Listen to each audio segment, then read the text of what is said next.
Welcome to my channel. I am Simran Sahani और आज मैं आपको पढ़ाऊंगी क्लास 12th हिस्ट्री का chapter 3 kinship, caste and class. ठीक है, तो गाइस पहले के दो चैप्टर हम ऑलरेडी पढ़ चुके हैं, ब्रिक्स बीट्स और किंग्स फार्मर टाउन। अगर आपने अभी तक वो चैप्टर्स नहीं पढ़े तो मैंने डिस्क्रिप्शन बॉक्स में हिस्ट्री की प्लेलिस्ट लगा दी है। एक नहीं दो नहीं, हमारा फुल सिलेबस इसमें आने वाला है। पूरे के पूरे हमारे 12 चैप्टर है। हाँ 12 चैप्टर सब वहीं आएंगे, तो वहां से जाके आप पढ़ लीजिए। दूसरा मेरी इंस्टाग्राम आईडी का लिंक है ना, जहां से जाके आप लोग जो है फ्री में नोट्स डाउनलोड कर सकते हो। इस चैप्टर नहीं, सभी चैप्टर की history, political geography, each and everything. ठीक है, तो आज हमने पढ़ना है ये चैप्टर। इसमें हम सोसाइटी के बारे में जानने वाले हैं। जैसे तुम कहती हो ना यार, मतलब जैसे मैं आपको बताऊं, तुम्हारा एक नाम है, जैसे मेरा नाम सिमरन है, तो उसके पीछे मेरा एक सरनेम है, उसमें मैं कह रही हूँ सहानी। ठीक है, तुम कहोगे दीदी आप तो पंजाबी हो। मैं अगर आपसे पूछूं आई आस्क यू तुम्हारा नाम क्या, तुमने कहा मेरा नाम है नमन और आगे तुमने लगा दिया गुप्ता, तो तुम कहोगे मैं बनिया हूँ। ठीक है, तो ये सब कास्ट सिस्टम के बारे में हमें पता है। ठीक है, अभी अगर मैं किसी को कहूँ कोई शर्मा है तो तुम कहोगे वो तो ब्राह्मण है। तो ये सब चीज़ों के बारे में हमें नॉलेज है।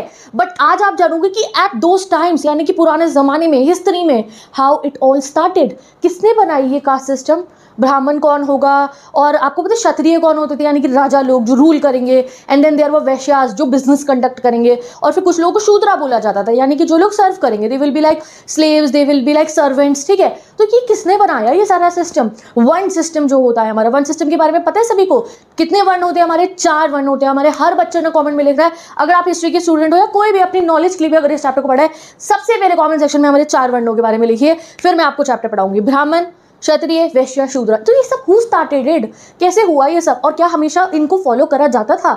आज इस चैप्टर में आप ये पढ़ोगे, जो रूल्स बने हुए थे सोसाइटी में, ये कास्ट ये है, ये जाति है, ये धर्म है, क्या सब फॉलो करते थे? अगर कहा गया है कि क्षत्रिय राजा बनेगा तो क्या क्षत्रिय के अलावा कोई राजा नहीं बनता था? बिल्कुल हार्ड एंड फास्ट इनको फॉलो करा जाता था। और शादियों के बारे में आप जानोगे, जैसे आजकल हमारे यहाँ लव मैरिज होती है, अरेंज मैरिजेस होती हैं। अब तो तुम लोग पता नहीं नए नए सिस्टम चल रहे हैं हमारे यहाँ पे। ठीक है, जैसे कि आप मानो कि जो है कई लड़कियां शादी के बाद अपना सरनेम चेंज नहीं करती हैं। ठीक है, चाहो तो करो, नहीं करो नो प्रॉब्लम। ठीक है, उस जमाने में ये सब कैसे होता था? लड़की की शादी से पहले क्या देखा जाता था? उसका नाम भी बदला जाता था, उसका सरनेम भी बदला जाता था। सो ये सब आप जानोगे। पैसे किसको मिलते थे? पापा की प्रॉपर्टी के, यानी कि फादर की जो प्रॉपर्टी होती है, आजकल क्या है सब में इक्वली बढ़ती है, उस जमाने में कैसा होता था? तो काफ़ी इंटरेस्टिंग चैप्टर है ये। ठीक है, बोरिंग चीज़ इसमें बिल्कुल भी नहीं है। तो चलो पढ़ते हैं अर्ली सोसाइटीज़ के बारे में, टाइम पीरियड के। और यस, मैं कैसे भूल सकती हूँ, इस चैप्टर की रेफरेंस में हम पढ़ने वाले हैं महाभारत को। जो हमारी ग्रेटेस्ट एपिक महाभारत है उसको पढ़ते हुए चलेंगे हम इसमें। महाभारत से जो जो कुछ हमने सीखा, महाभारत में जो जो चीज़ें फॉलो होती थी, उसको हम एग्जाम्पल में लेते हुए चलेंगे। तो बहुत ही अमेजिंग चैप्टर है। चलिए शुरू करते हैं। तो टाइम पीरियड रहने वाला 600 BCE से 600 CE का। यही टाइम पीरियड हमने सेकेंड चैप्टर में भी पढ़ा था, जब हमने पढ़ा मगध जो है एम्पायर बन गया, और फिर मौर्याज आए, और फिर वो जो है साउथ के अंदर चोला चेरा पांड्यास थे।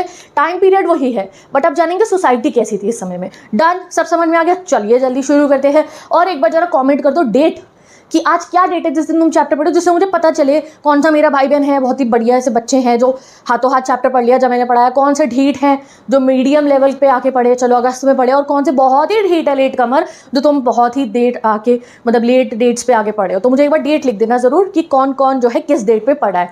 मैं पढ़ा रही हूँ आज शायद है 5-6 जुलाई, जो भी होगी। ठीक है, चलो शुरू करते हैं अपने चैप्टर को।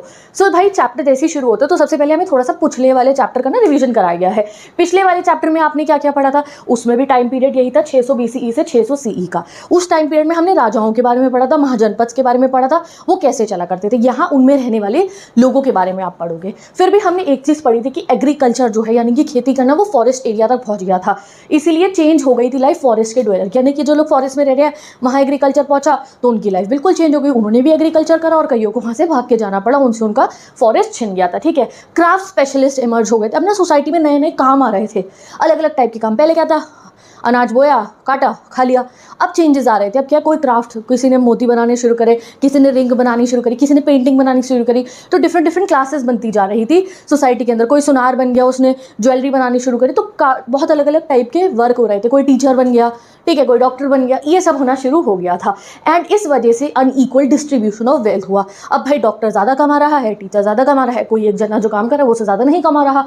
इस वजह से जो आज के समय पे होता है ना, 3 टाइप की क्लासेस होती है, upper class, middle class, lower middle class, and we say that ये गरीब हैं। ठीक है, तो इस टाइप के सिस्टम तब से शुरू हो गए थे। क्यों? पहले क्या था, किसान उगा रहा है खा रहा है, सारे किसान हैं थोड़ा थोड़ा उगा रहे हैं खा रहे हैं। अब जब नए नए टाइप के काम हुए, किसी ने पैसा ज़्यादा कमाया, किसी ने कम कमाया, तो डिस्ट्रीब्यूशन होने लग गया अनइक्वली वेल्थ का। कोई अमीर हुआ तो कोई हमारा गरीब हुआ। अब ये सब समझने के लिए जो मैं इतनी बातें तुम्हें बता रही हूँ, ये वन सिस्टम था, शादियाँ ऐसी होती थी, ये फॉलो होता था, ये वो फॉलो होता था, ये मुझे किसने आके बताया? कोई था क्या मुझे बताने वाला? और हमारे हिस्टोरियन को किसने बताया? तो भाई रिटन डॉक्यूमेंट्स जो होते हैं यानी कि टेक्स्ट, हिस्ट्री पढ़ने के लिए सबसे ज़्यादा भरोसा हम करते हैं टेक्स्ट यानी कि किताबों पे, मेन्यूस्क्रिप्ट्स पे। तो हमें बहुत सारे ऐसे टेक्स्ट मिले जहाँ पे नॉर्म्स लिखे थे। नॉर्म्स क्या होते हैं? नॉर्म्स मतलब होता है रूल, बट वो रूल लिखे हुए नहीं होते हैं कहीं जगह पे, और लिखे भी है तो मतलब ये नहीं कि आपको फॉलो करने ही करने हैं। जैसे कि अगर मैं आपको बोलूँ तुम्हारी स्कूल की डायरी में रूल लिखा है कि 7 बजे स्कूल में एंटर करना है, तो वो एक रूल है, एंटर करना है तो है, उसको आप तोड़ नहीं सकते हो। और नॉर्म क्या होती है? मतलब ऐसी बातें जो कहीं लिखी नहीं हुई है but you should follow it. जैसे मैम जब क्लास में बैठी है तो पीछे टिफिन नहीं खाना चाहिए, ये हमारी रूल बुक में नहीं लिखा होता, बट एक तरीका होता है ना, मतलब नॉर्म है, ये नहीं करना चाहिए इस चीज़ को। तो norms are conduct, code of conduct जो आपको फॉलो करने चाहिए। नहीं भी करो तो चलो ठीक है, नहीं कर रहे हो बट करने तो चाहिए, ठीक है। तो इस वजह से हमने जितने भी ये डॉक्यूमेंट्स पढ़े, जैसे हमने महाभारत पढ़ा, ठीक है, महाभारत के अंदर जो है हमें कौरवास एंड पांडवास के युद्ध के बारे में तो पता चला ही, उसके अलावा सोसाइटी के बारे में भी पता चला। जैसे महाभारत में आपने एकलव्य की स्टोरी पढ़ी है, वो कौन थे? वो एक निषद थे। इवन दो वो एक बहुत अच्छे तीर चलाते थे, ठीक है, बट फिर भी द्रोणाचार्य उनको नहीं पढ़ा पाए थे, क्योंकि वो उस जो है वो किसको पढ़ाते थे? उसे क्षत्रियों को ही पढ़ाते थे, ठीक है। और उन्होंने फिर उनसे दक्षिणा में जो है अंगूठा भी मांग लिया था। तो इस चीज़ से क्या दिखाई देता है? हमने महाभारत में डिफरेंट कास्ट के बारे में भी, डिफरेंट क्लासेस के बारे में भी बताया गया है। तो यहाँ महाभारत को हम अपने रेफरेंस में लेते हुए चलेंगे सोसाइटी को समझने के लिए, ठीक है। चलिए स्टार्ट करते हैं। अब जब महाभारत की मैंने आपको बात बताई दी है, तो महाभारत भी और बाकी बहुत सारे और टेक्स्ट भी हैं हमारे पास। जैसे हमारे पास धम्म सूत्रास है, हमारे पास मनुस्मृति है, उनमें से देखिए कुछ टेक्स्ट हैं, हम पढ़ते हैं सोसाइटी में ये सब होता था। बट प्रॉब्लम ये है कि जो जिन्होंने ये लिखे होते हैं टेक्स्ट, ठीक है, ये उनके पर्सपेक्टिव से होता है। तो कई बार ऐसा हो सकता है कि कुछ चीज़ें जो लिस्ट में लिखी हैं वो फॉलो की जाती हो, कुछ नहीं की जाती हो। अब आते हैं हम हमारे महाभारत पे, ठीक है। इस चैप्टर में आप महाभारत के बारे में बहुत डिटेल में पढ़ोगे और एग्जाम में क्वेश्चन बहुत सारे आएंगे। तो सबसे पहले सिंपली आपको स्टार्टिंग में जो ग्रे बॉक्स है आपको महाभारत के बारे में बता रखा है। अगर हम महाभारत का प्रेजेंट फॉर्म देखें आज के समय का, तो उसमें लगभग 1 लाख श्लोक हैं, वर्सेस, ठीक है, 1 लाख वर्सेस हैं। और बहुत सारी सोशल कैटेगरीज के बारे में महाभारत में बता रखा है, ठीक है। जैसे मैंने आपको बताया एकलव्य को निषद बताया गया, जैसे वो थे सूर्यपुत्र कर्ण, ठीक है। तो उनका अब बताओ, उनके मम्मी पापा जिन्होंने उन्हें जो है अडॉप्ट करा था वो कौन सी कैटेगरी के थे, ठीक है, वो कौन से कास्ट के थे, तो सबका अलग अलग। जैसे वो द्रोणाचार्य जी कौन थे? ब्राह्मण थे। और साथ ही के साथ में अगर हम बोले जो ये पांडवास थे, ये कौन हुए? हमारे ये क्षत्रिय थे। तो बहुत सारे कास्ट के बारे में हमें, वर्ण सिस्टम के बारे में हमें महाभारत के थ्रू भी पता चलता है। तो इसीलिए महाभारत को हम यहाँ पे अपनी रेफरेंस में रखने वाले हैं। अब महाभारत को बनने के लिए ओवर 1000 ईयर्स का टाइम पीरियड लगा, ठीक है। एंड 500 BCE से ये शुरुआत हो चुकी थी महाभारत के बनने की। अब देखो यहाँ पे ना हमें थोड़ा कंफ्यूजन होता है, क्योंकि वैसे हमें तो पता है कि महाभारत किसने लिखी है। महाभारत तो हमारे गणेश जी ने लिखी है, जब उनको जो है ऋषि हमारे जो वेद व्यास थे उन्होंने वो बोली थी और उन्होंने लिखी थी। बट ये गाइज ये बातें ना, ये सब इन द वर्बल फॉर्म है, ठीक है। आज तक जो है ना महाभारत हमारे कंट्री के अंदर, हमारे सब कॉन्टिनेंट में महाभारत को नॉर्थ इंडिया से लेकर साउथ इंडिया में, ईस्ट इंडिया, वेस्ट इंडिया, हर जगह पे ना बोल के सुनाया जाता था। सो हमें तो पता है महाभारत किसने लिखी थी, हमारे गणेश जी ने महाभारत लिखी थी। बट अगर हम अभी अपनी सोसाइटी की बात करें, जो प्रेजेंट एक्चुअल डॉक्यूमेंट हमारे पास लिखित में आज की तारीख पे है और भी बहुत पिछले सालों से है, वो किसने लिखा, किसने डिसाइड करा कि हम लिखना शुरू करते हैं, तो यही मैं आपको बता रही हूँ। महाभारत हमारे यहाँ रिटन फॉर्म में नहीं हुआ करती थी, वर्बल फॉर्म में थी। लोग सुनाया करते थे, north India, south India, east India, west India, हर तरफ महाभारत लोग एक दूसरे को सुनाते थे, ठीक है, समझाते थे, ऐसा हुआ था, ऐसा हुआ था। जैसे आज के समय पे भी आप देखते हो, कभी महाभारत पे कोई शो बन जाता है, ठीक है, कभी जो है हमें उसकी स्टोरी सुनाई जाती है। तो वैसे उस ज़माने में रिटन नहीं होती थी। देन 500 BCE से लिखने की शुरुआत हुई एंड तब से जो है महाभारत को लिखा जाना शुरू हुआ। ओके, तो सेंट्रल स्टोरी क्या है हमारी महाभारत की, एक बार हम स्टार्टिंग में ही पढ़ लेते हैं, पता ही है बट फिर भी रिवीजन करते हैं। 2 सेट ऑफ वॉरिंग कजन्स थे। कौन है ये कजन्स? एक है कौरवास, ठीक है, और एक है हमारे पांडवास, ठीक है। पांचों पांडवास का नाम जल्दी से मुझे कमेंट सेक्शन में बता दो आप लोग, ठीक है। तो एक थे हमारे कौरवास और एक थे हमारे पांडवास। कौरवास के पापा का नाम था धृतराष्ट्र और जो पांडवास थे उनके पापा का नाम था पांडु। अब ये जो धृतराष्ट्र और पांडु थे ये भी ब्रदर्स थे, ठीक है। धृतराष्ट्र बड़े भाई थे और पांडु छोटे भाई थे। तो जब बड़े भाई होते हैं तो बड़े भाई को राजगद्दी मिलनी होती है। तो जो ये हस्तिनापुर का पूरा साम्राज्य था, ठीक है, अब इनका राजा डिसाइड होना था हस्तिनापुर के साम्राज्य का। अब ये हस्तिनापुर के राजगद्दी पे डिसाइड होना था कि धृतराष्ट्र बैठेंगे या पांडु बैठेंगे। तो ऑब्वियसली वैसे बड़े भाई धृतराष्ट्र उन्हें बैठना चाहिए था, बट उन्हें नहीं बैठाया जाता क्योंकि वो जन्म से ही अंधे थे, ठीक है, इसलिए उनको नहीं बैठाया जाता और उनके छोटे भाई पांडु को राजगद्दी पे बैठा दिया जाता है। अब थोड़े समय बाद जो है पांडु जो है वनवास पे चले जाते हैं, मैं पूरा डिटेल में नहीं बता रही हूँ, वनवास पे चले जाते हैं। तो जब वो वनवास पे जाते हैं तो राजगद्दी पे कौन बैठ जाते हैं, हमारे धृतराष्ट्र, ठीक है, कौरवास के फादर। एंड वहीं वनवास में पांडु की डेथ हो जाती है। तो वहाँ पे जो है जब उनकी डेथ हो जाती है तो उनके जो बच्चे थे 5 पांडवास और जो उनकी मदर थी कुंती और माद्री, वो फिर अपने बच्चों को लेकर, वो जंगल में थोड़ी रहेंगे, वो वापस हस्तिनापुर आ जाते हैं। अब फिर पांडवास और कौरवास इकट्ठे बल पड़े होते हैं, ठीक है, द्रोणाचार्य से शिक्षा भी लेते हैं, सब वो राजमहल में ही बड़े होते हैं। अब जब वो बड़े हुए तो क्वेश्चन ये हुआ कि अब राजगद्दी पे कौन बैठेगा, युधिष्ठिर बैठेंगे पांडु के सबसे बड़े बेटे, या धृतराष्ट्र के बेटे कौरव बैठेंगे। वैसे किसको बैठना चाहिए था, ऑब्वियसली युधिष्ठिर को बैठना चाहिए था, क्योंकि जब पांडव के पापा पांडु वनवास पे गए थे तो जो धृतराष्ट्र ने गद्दी संभाली थी ना, वो इसलिए नहीं संभाली थी कि वो अब राजा बन गए थे, वो कुछ टाइम के लिए उन्होंने संभाली थी। एक्चुअली में राजा पांडु ही माने जाते थे। तो उनकी डेथ हो गई तो उस मीनवाइल में जो है धृतराष्ट्र ने गद्दी संभाली थी। अब युधिष्ठिर बड़े हो गए तो उन्हें मिलना चाहिए था ना, बट उन्हें नहीं मिलता है। तो इसी चीज़ को लेकर पूरा का पूरा जो है वॉर होता है। बहुत सारे महाभारत के अंदर हमें नॉर्म्स पढ़ने को मिलते हैं। नॉर्म्स क्या हुए, वही रूल्स जो मैं आपको कह रही हूँ, जिन्हें फॉलो कर भी सकते हो नहीं भी। तो कई बार ऐसा हुआ है कि जो हमारे प्रिंसिपल कैरेक्टर्स हैं महाभारत के, यानी कि पांडवास मान लो, आप कौरवास मान लो, उन्होंने उन रूल्स को फॉलो करा और कभी कभी नहीं भी करा। चलिए अब पढ़ते हैं अपने मेन चैप्टर को, और पहला टॉपिक आता है हमारा क्रिटिकल एडिशन ऑफ महाभारत, ठीक है। अब क्रिटिकल एडिशन ऑफ महाभारत मतलब क्या हुआ, एक बहुत प्रॉपर महाभारत जब बनने की शुरुआत हुई कि हम लिखेंगे ईच एंड एवरीथिंग महाभारत की जो मेंशन है, जो आज तक बोली गई है, जो आज तक वर्बल फॉर्म में, उसको लिखना शुरू किया जाए। तो 1919 की बात है, 1919, आसान है याद करना, बिल्कुल अच्छे से ये डेट याद कर लो। लीडरशिप में इंडिया के एक बहुत ही लीडिंग संस्कृतिस्ट मतलब जिनको संस्कृत लैंग्वेज बहुत अच्छे से आती है, उनका नाम क्या था, उनका नाम था वीएस सुधांकर। जल्दी से कॉमेंट करो इस नाम को। तो वीएस सुधांकर ने अपनी एक टीम बनाई, उसमें बहुत सारे ब्राह्मण थे और भी बहुत सारे लोग थे। उनके साथ मिलकर उन्होंने सोचा कि अब मैं बनाऊंगा एक क्रिटिकल एडिशन महाभारत का। क्रिटिकल एडिशन मतलब कि मैंने आपको कहा ना, नॉर्थ साउथ ईस्ट वेस्ट में हर जगह महाभारत बोली जाती थी, अलग अलग बातें बताई जाती थी, बात सेम होती थी, मतलब कहने का ढंग अलग होता था। तो उन्होंने सोचा वो सब वो लिखेंगे। तो उन्होंने लिखने की शुरुआत करी और काफ़ी सारी मैन्यूस्क्रिप्ट संस्कृत टेक्स्ट की जो थी वो कलेक्ट करी। अब लिखे हुई भी महाभारत थी हमारे पास, ऐसा नहीं कि सिर्फ बोली जाती थी, थोड़ी बहुत लिखी हुई भी बहुत सारी जगह भी होती थी। जैसे जब लोग बोलते थे तो थोड़ा लिख भी दिया करते थे। तो संस्कृत डॉक्यूमेंट्स भी थे हमारे पास महाभारत के, ईस्ट में भी था, वेस्ट में भी था, अलग अलग लैंग्वेजेस, पाली भाषा जो है हमारी, प्राकृत भाषा जो है हमारी, अलग अलग भाषाओं में महाभारत अब लिखी हुई फॉर्म में भी थी। 1919 हो गया ना, बहुत समय बाद की बात हो गई। तो अब सोचा जितने भी हमारे ये संस्कृतिस्ट थे, इन्होंने सोचा कि अब सबको इकट्ठा बना के लिखते हैं। तो उन्होंने स्क्रिप्ट्स जो है पूरे different parts of the country में से इकट्ठी करी, सबके वर्सेस को कंपेयर करा कि अच्छा इसमें ये लिखा है, इसमें ये लिखा है, ठीक है। और फिर जो सबसे कॉमन थे, यानी कि उन्होंने नॉर्थ से लेके साउथ ईस्ट वेस्ट इंडिया हर जगह की मैन्यूस्क्रिप्ट्स को इकट्ठा करा, ठीक है। कंफ्यूज मत होना, मैंने कहा ना बोली जाती थी, तो बोली पुराने ज़माने में जाती थी, फिर राजाओं ने लिखवानी शुरू कर दी थी, लिखित में भी हो गई हमारे पास में। तो फिर उन्होंने उन्हें इकट्ठा करके एक साथ देखा कि इसमें कौन कौन से में कॉमन है। अब उन्होंने टोटल में फिर महाभारत को लिखा, एंड जो टोटल महाभारत जो है हमारी बनी गई वो सेवरल वॉल्यूम्स में थी, यानी कि एक बुक नहीं बनी, बहुत सारी बुक्स बनी और उसके 13,000 पेजेस थे। 13,000 पेजेस के अंदर महाभारत लिखी गई, कौन सी, क्रिटिकल एडिशन ऑफ महाभारत। और कितना समय लगा ये लिखने के अंदर, 47 ईयर्स लिखे लगे हमारी महाभारत को लिखने के अंदर। ये देखो, ये एक पेज है हमारी क्रिटिकल एडिशन ऑफ महाभारत का, ये देख रहे हो, a section of a page from the critical edition. ये देखो आप, ये पेज है, ये पूरा आपको पूरा जो श्लोक है संस्कृत में, फिर उसका जो है आगे बता रखा है, इसका जो वेरिएशन है, ईच एंड एवरीथिंग इस टाइप से उसमें लिखा गया है।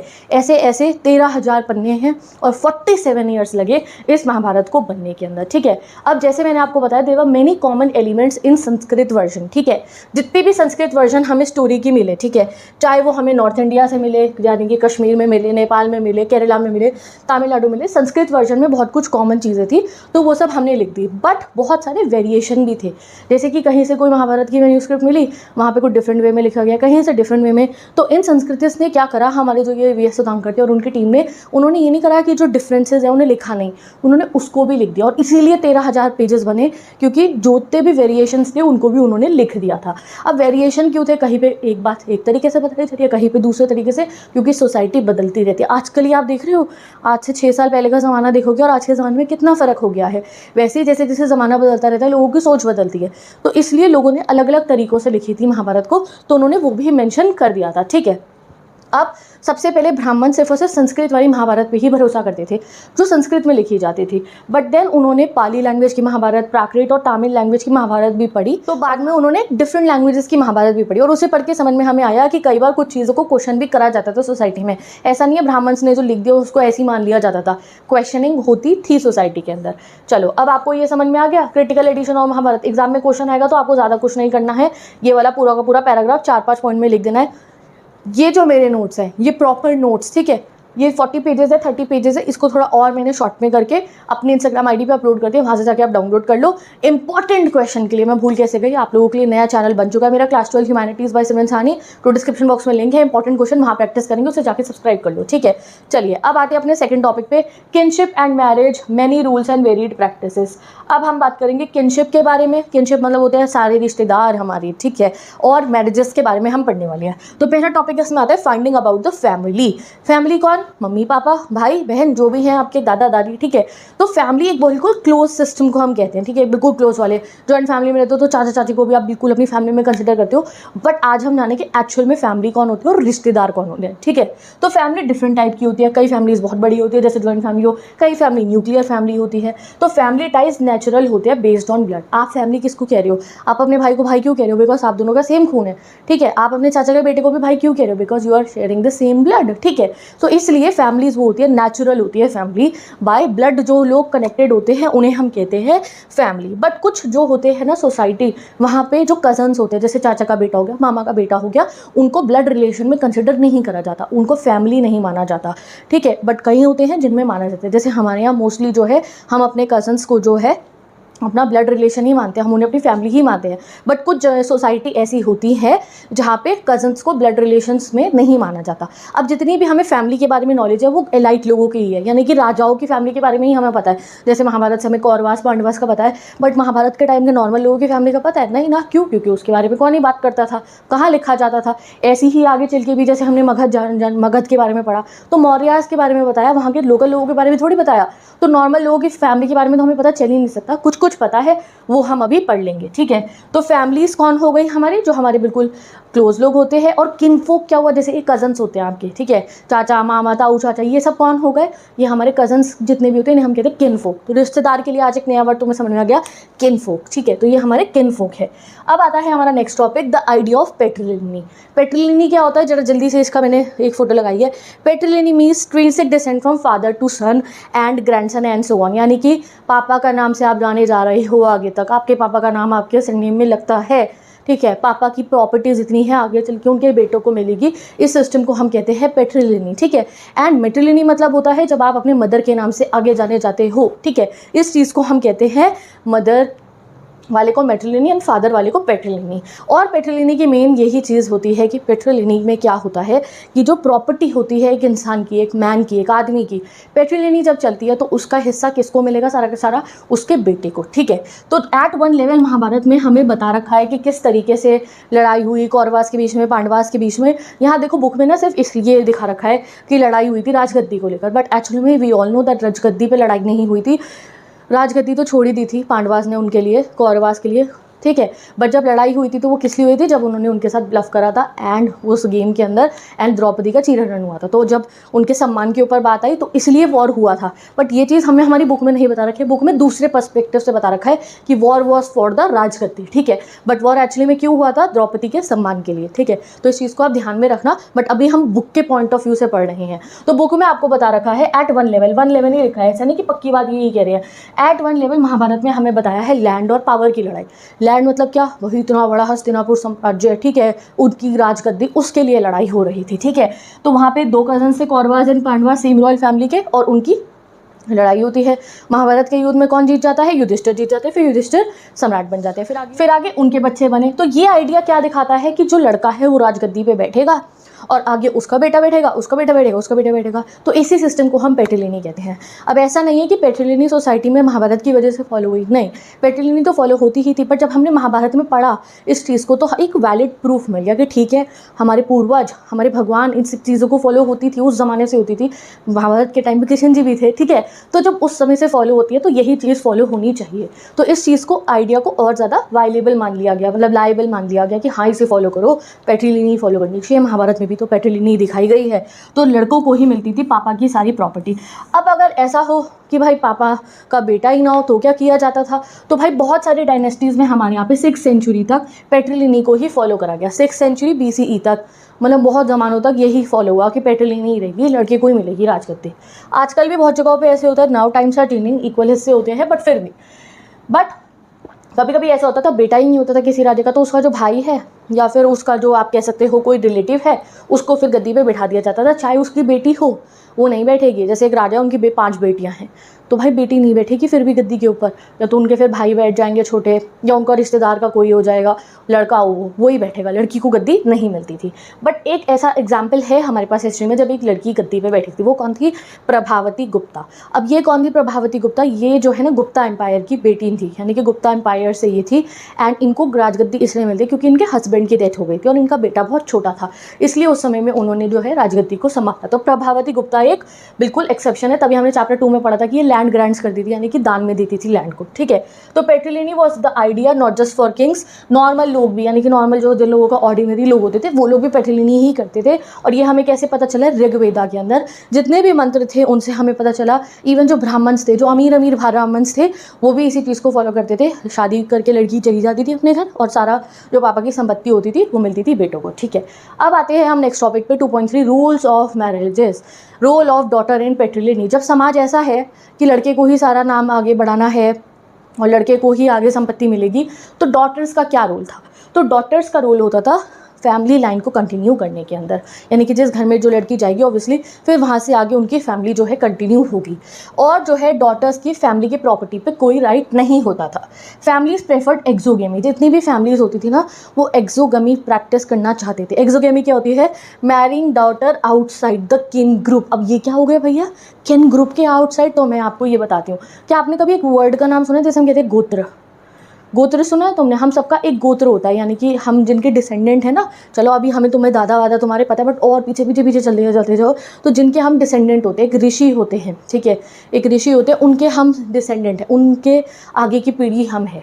तो ऐसा माना जाता था कि जो सेम गोत्र के लोग हैं उनके बीच में शादी नहीं होनी चाहिए, वो तो भाई बहन होते हैं। तो इसीलिए हमेशा एक्सोगेमी को जो है फॉलो करना चाहते थे लोग, यानी कि आउटसाइड द किन ग्रुप शादी करो। मतलब कज़न मैरिज तो बिल्कुल भी नहीं माने होती थी, बहुत कम जगह होती थी, जैसे साउथ इंडिया की कुछ जगह जहाँ कज़न मैरिजेस अलाउड होती थी।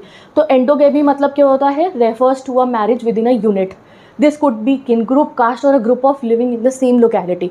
एंडोगेमी मतलब क्या? लर्न करो, इसे लिखो, यानी कि फैमिली रिश्तेदारों में शादी हो जाए, कजन्स में शादी हो जाए, इसको हम कहते हैं एंडोगेमी। या सेम कास्ट में, यानी कि मेरा सरनेम एक है और एक और लड़के का सरनेम एक है, उससे शादी हो जाए तो वो एंडोगेमी कहलाएगी, क्योंकि सेम सरनेम के, सेम कास्ट के हो। ये भी फॉलो नहीं करते कि इनके भी कुछ ब्लड रिलेशन सेम होंगे, इसको भी गलत मानते थे। ये होता था कि बिल्कुल जो आपके डिफरेंट आपके जो है किन ग्रुप का ना हो उससे आपकी शादी होनी चाहिए। इस चीज़ को हम कहते थे exogamy, refer to marriage outside the unit. तो हमेशा जो पापा लोग होते थे ना लड़कियों के, उन्हें ये होता था कि अच्छा सा लड़का ढूंढे अपने किन ग्रुप से बाहर, अपनी रिश्तेदारी से बाहर, अपने गोत्र से बाहर, उससे लड़की की शादी कराई जाएगी, माना ये जाता था। सबसे जो है मतलब परफेक्ट वे ये माना जाता था, ठीक है। और पॉलीगेमी क्या होते हैं ये भी लर्न कर लो, जब एक आदमी की बहुत सारी वाइफ्स होती हैं। ये तो हमने बहुत बार हिस्ट्री में पढ़ा है।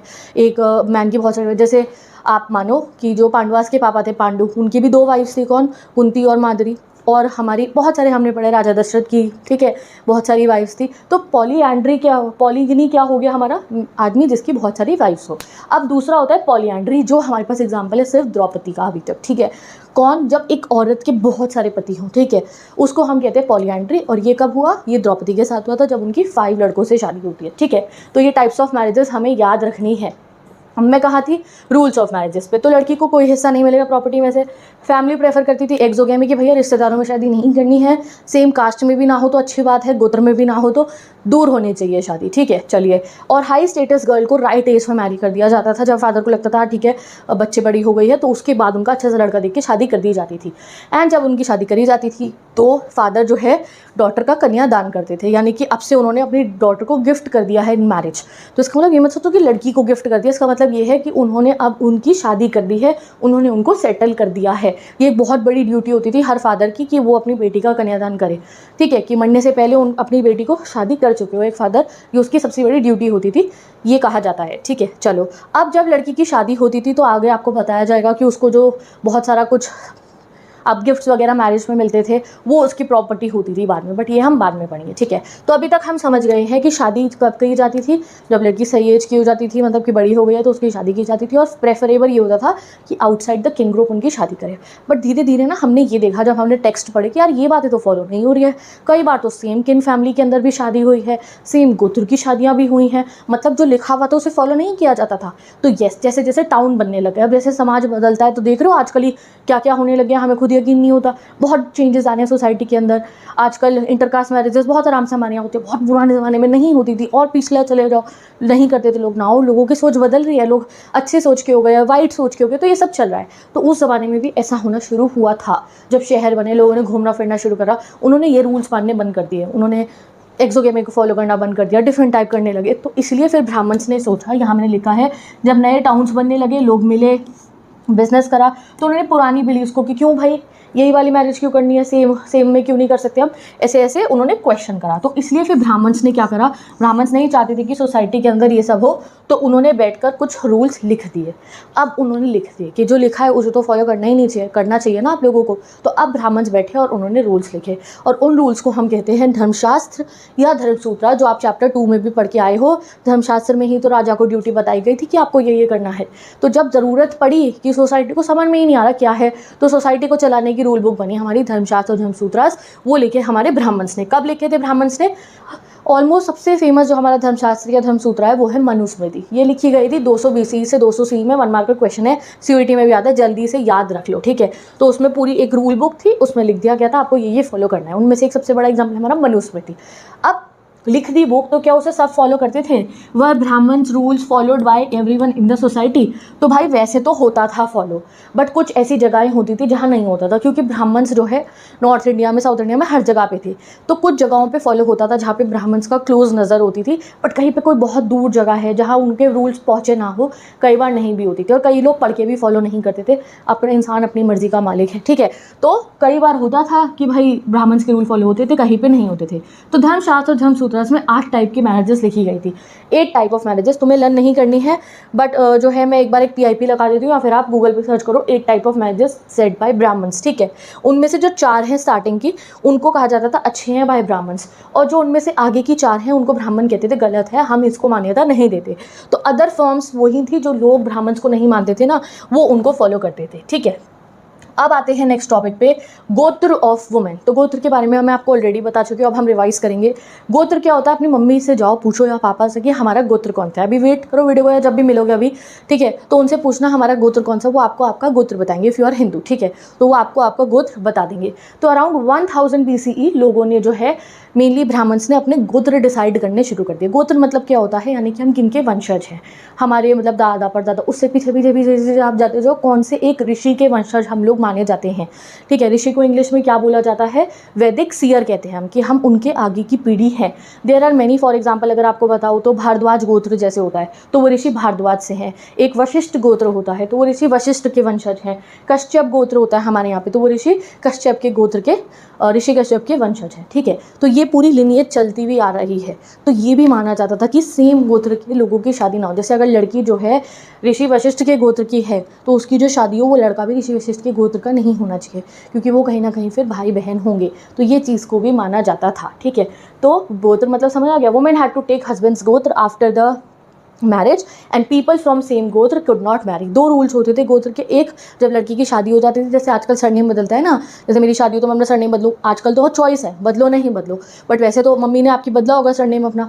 तो वैसे उस ज़माने में क्या होता था, जैसे कोई लड़की भारद्वाज गोत्र की और उसकी शादी हो गई किसी दूसरे गोत्र में, लड़का दूसरे गोत्र का, तो अब उसका गोत्र बदल जाएगा, ठीक है, जैसे सरनेम बदल जाता है। और दूसरा, कभी भी पीपल फ्रॉम सेम गोत्र की मैरिज नहीं होनी चाहिए, ठीक है। अब गोत्र इन नेम्स, अब हमें कैसे पता चलता है किसका गोत्र क्या है? तो उसको पता लगाने के लिए ट्रिक लगाई हमारे जितने भी ब्राह्मण थे, आगे चल के जो ये संस्कृतिस्ट वगैरह थे उन्होंने। क्योंकि लोग कई बार क्या करते थे, अपने नाम से पहले अपने गोत्र का नाम लगा लेते थे, तो इसलिए वहाँ से हम पता लगा लेते थे कि ये इस गोत्र के हैं, ठीक है। ये देखो, ये रहे हमारे गोत्र ऑफ हिंदुइज्म, कश्यपा, वशिष्ठ, भारद्वाज, ठीक है। तो आप कौन से गोत्र के हो पता है तो मुझे कमेंट सेक्शन में आप बता दो, ठीक है। अब कई बार ऐसा होता था, ये जो गोत्र वाला रूल है उसे भी फॉलो नहीं करा जाता था। तो अब हम एक्सेप्शंस पढ़ेंगे कहाँ पे ये फॉलो नहीं होता था। तो सीन इन सातवाहना रूलर्स, जो हमारे वेस्टर्न इंडिया में रहते थे, वो लोग कई बार इन चीज़ों को फॉलो नहीं करते थे। ये देखो सातवाहनास के बारे में हमने चैप्टर 2 में भी पढ़ा था। ये है पूरा सातवाहना एम्पायर, यहाँ पे रहते थे ये लोग। और ये लोग जो है कई बार जो है जितने भी रूल ब्राह्मण ने लिखे थे ना उसको फॉलो नहीं करते थे। ठीक है, पहला एक रूल ये फॉलो करते थे, सम किंग्स हैड मैनी वाइव्स। उसको सही लिखा था ब्राह्मण्स ने, पॉलीगनी जिसे कहते हैं कि एक आदमी की बहुत सारी बीवियाँ हों, इट वॉज ओके, इसको ये फॉलो करते थे। नाउ वाइफ केप्ट फादर्स गोत्र नॉट हस्बैंड। अब ये चीज़ तो भाई ब्राह्मण्स के रूल के खिलाफ हो गई ना। ब्राह्मण्स ने क्या कहा था कि लड़की शादी के बाद अपना गोत्र बदल लेगी, हस्बैंड वाला अडॉप्ट कर लेगी। इनके यहाँ पे ये नहीं हुआ, तो एक यहाँ पे इन्होंने ब्राह्मण्स की बात को टाल दिया। ठीक है, सम हैड सेम गोत्र अगेंस्ट एक्सोगेमी। दूसरा, इन्होंने सेम गोत्र में भी शादी करी थी सातवाहनास ने, यानी कि लड़की का गोत्र भी वही था, लड़के का गोत्र भी वही था, और इन्होंने शादी कर ली। तो इन्होंने ब्राह्मण्स की ये बात भी नहीं मानी। Showed endogamy. एंडोगेमी मतलब क्या हुआ, मैरिज विद इन के, रिश्तेदारियों में शादी कर ली, कजिन मैरिज कर ली। ठीक है, तो इस वजह से ये एक एक्सेप्शन है सातवाहनस। इन्होंने कई जगहों पे ब्राह्मण्स का जो लिखा हुई बातें हैं मनुस्मृति में, धर्मसूत्रास में, उनको नहीं माना था। ठीक है, तो एक्सेप्शंस आए तो ये लिख देना सातवाहना रूलर्स। अब सातवाहना रूलर्स की एक और बड़ी अनोखी सी बात थी, इनके जो बेटे होते थे वो अपनी मम्मी का नाम अपने पीछे लगाते थे। ऐसा कहीं नहीं होता था कि अपनी माँ का नाम लगा रहे हैं, हमेशा पिताजी का नाम लगाया जाता था, बट ये लोग अपनी मम्मी का नाम लगाते थे। जैसे देखो, राजा गौतमी पुत्र श्री सतकानी, यानी कि इनकी मम्मी का नाम क्या है, गौतमी। ठीक है, दूसरा राजा वशिष्ठी पुत्र समी। ठीक है, गौतमी पुत्र, मधारी पुत्र। तो इस तरीके से कई बार ये अपनी मम्मियों के नाम लगाते थे अपने पीछे। So it was very different for those times, ऐसा तब नहीं होता था। तो मतलब कि ये लोग मम्मी को बहुत इंपॉर्टेंट मानते थे अपनी। तो क्या प्रॉपर्टी में लड़कियों का हक होता था जब ये लड़कियों को इतनी इज्जत देते हैं? तो नहीं, बस माँ का नाम लगाया जाता था पीछे। जो सक्सेशन टू थ्रोन होता था वो भी इनका लड़कों वाला ही होता था कि आगे रूलर लड़का ही बनेगा, प्रॉपर्टी लड़के को ही मिलेगी। जस्ट फॉर रिस्पेक्ट हमें पता है कि ये अपने पीछे अपनी माँ का नाम लगाते थे, और बहुत सारे ब्राह्मण्स के रूल ये फॉलो नहीं करते थे। अब आते हैं गाइस हम फाइनली अपने टॉपिक नंबर 3 पे। अभी तक आपने फैमिली पढ़ लिया, गोत्र सिस्टम पढ़ लिया, क्या सिस्टम था हमारा, और कई बार इन चीज़ों को फॉलो नहीं करा जाता था। नाउ अब हम आएंगे, जब ब्राह्मण्स ने वर्ण सिस्टम को लिखा तो वो क्या था और कहाँ कहाँ फॉलो करा जाता था और क्या था हमारा वर्ण सिस्टम। ठीक है, तो कास्ट मतलब क्या होता है, कास्ट एक हायरार्कियल ऑर्डर बना दिया गया है। हायरार्की मतलब क्या होता है, टॉप टू बॉटम तक की, यानी कि जो सबसे ऊपर है वो सबसे अलग, सबसे महान, उसके बाद second, then third, then fourth, इस टाइप से मतलब आप मान सकते हो। हायरार्की इसको कहते हैं जब आप रैंक्स दे दो किसी चीज़ को। तो ब्राह्मण्स ने कास्ट सिस्टम बनाया, वन सिस्टम आप कह सकते हो, और उसको हायरार्की में रख दिया। ठीक है, आइडियल ऑर्डर माना जाता था ये धर्मसूत्रास का और धर्मशास्त्र का। ठीक है, इस कास्ट सिस्टम के अंदर सबसे टॉप पे रखा गया था ब्राह्मण्स को, सेकंड पे रखा गया था क्षत्रियास को, थर्ड पे रखा गया था हमारे वैश्यास को, एंड लास्ट में रखा गया था शूद्रास को, एंड सबसे नीचे आप मान लो अनटचेबल्स को रखा गया था। जो जिसकी पोजीशन होती थी वो डिटरमाइन किस पे होती थी, उसके बर्थ पे। जो जिस घर में पैदा हुआ, अगर क्षत्रिय में पैदा हुआ तो वो क्षत्रिय बन गया। कैपेबिलिटी पे नहीं होती थी कि अगर एक आदमी बहुत स्ट्रांग है, वो राजा बनना चाहता है, वो राजा बन सकता है, तो वो नहीं बन सकता। अगर वो शूद्रा में पैदा हुआ तो भाई उसे सर्वेंट ही बनना पड़ेगा। दिस वॉज दी सिस्टम जो बनाया था ब्राह्मण्स ने। ठीक है, तो अब चलो पढ़ते हैं धर्मशास्त्र में क्या रूल्स दिए गए थे हमारे 4 वंश के लिए। तो हमारे 4 वंश बनाए ब्राह्मण्स ने। सबसे पहला था ब्राह्मण, दूसरा था क्षत्रिय, तीसरा था वैश्य, फोर्थ था शूद्रा। ठीक है, अब इन्होंने कहा ब्राह्मण्स का काम होगा, ये एग्जाम में क्वेश्चन आएगा, जल्दी से लर्न कर लो इसको। अभी कमेंट सेक्शन में ड्यूटीज ऑफ 4 वंश अभी लिख दो। ब्राह्मण्स की ड्यूटी होती थी स्टडी एंड टीच करना वेदास को। जो वेद है ना हमारे 4 वेद, पता है तो बता दो।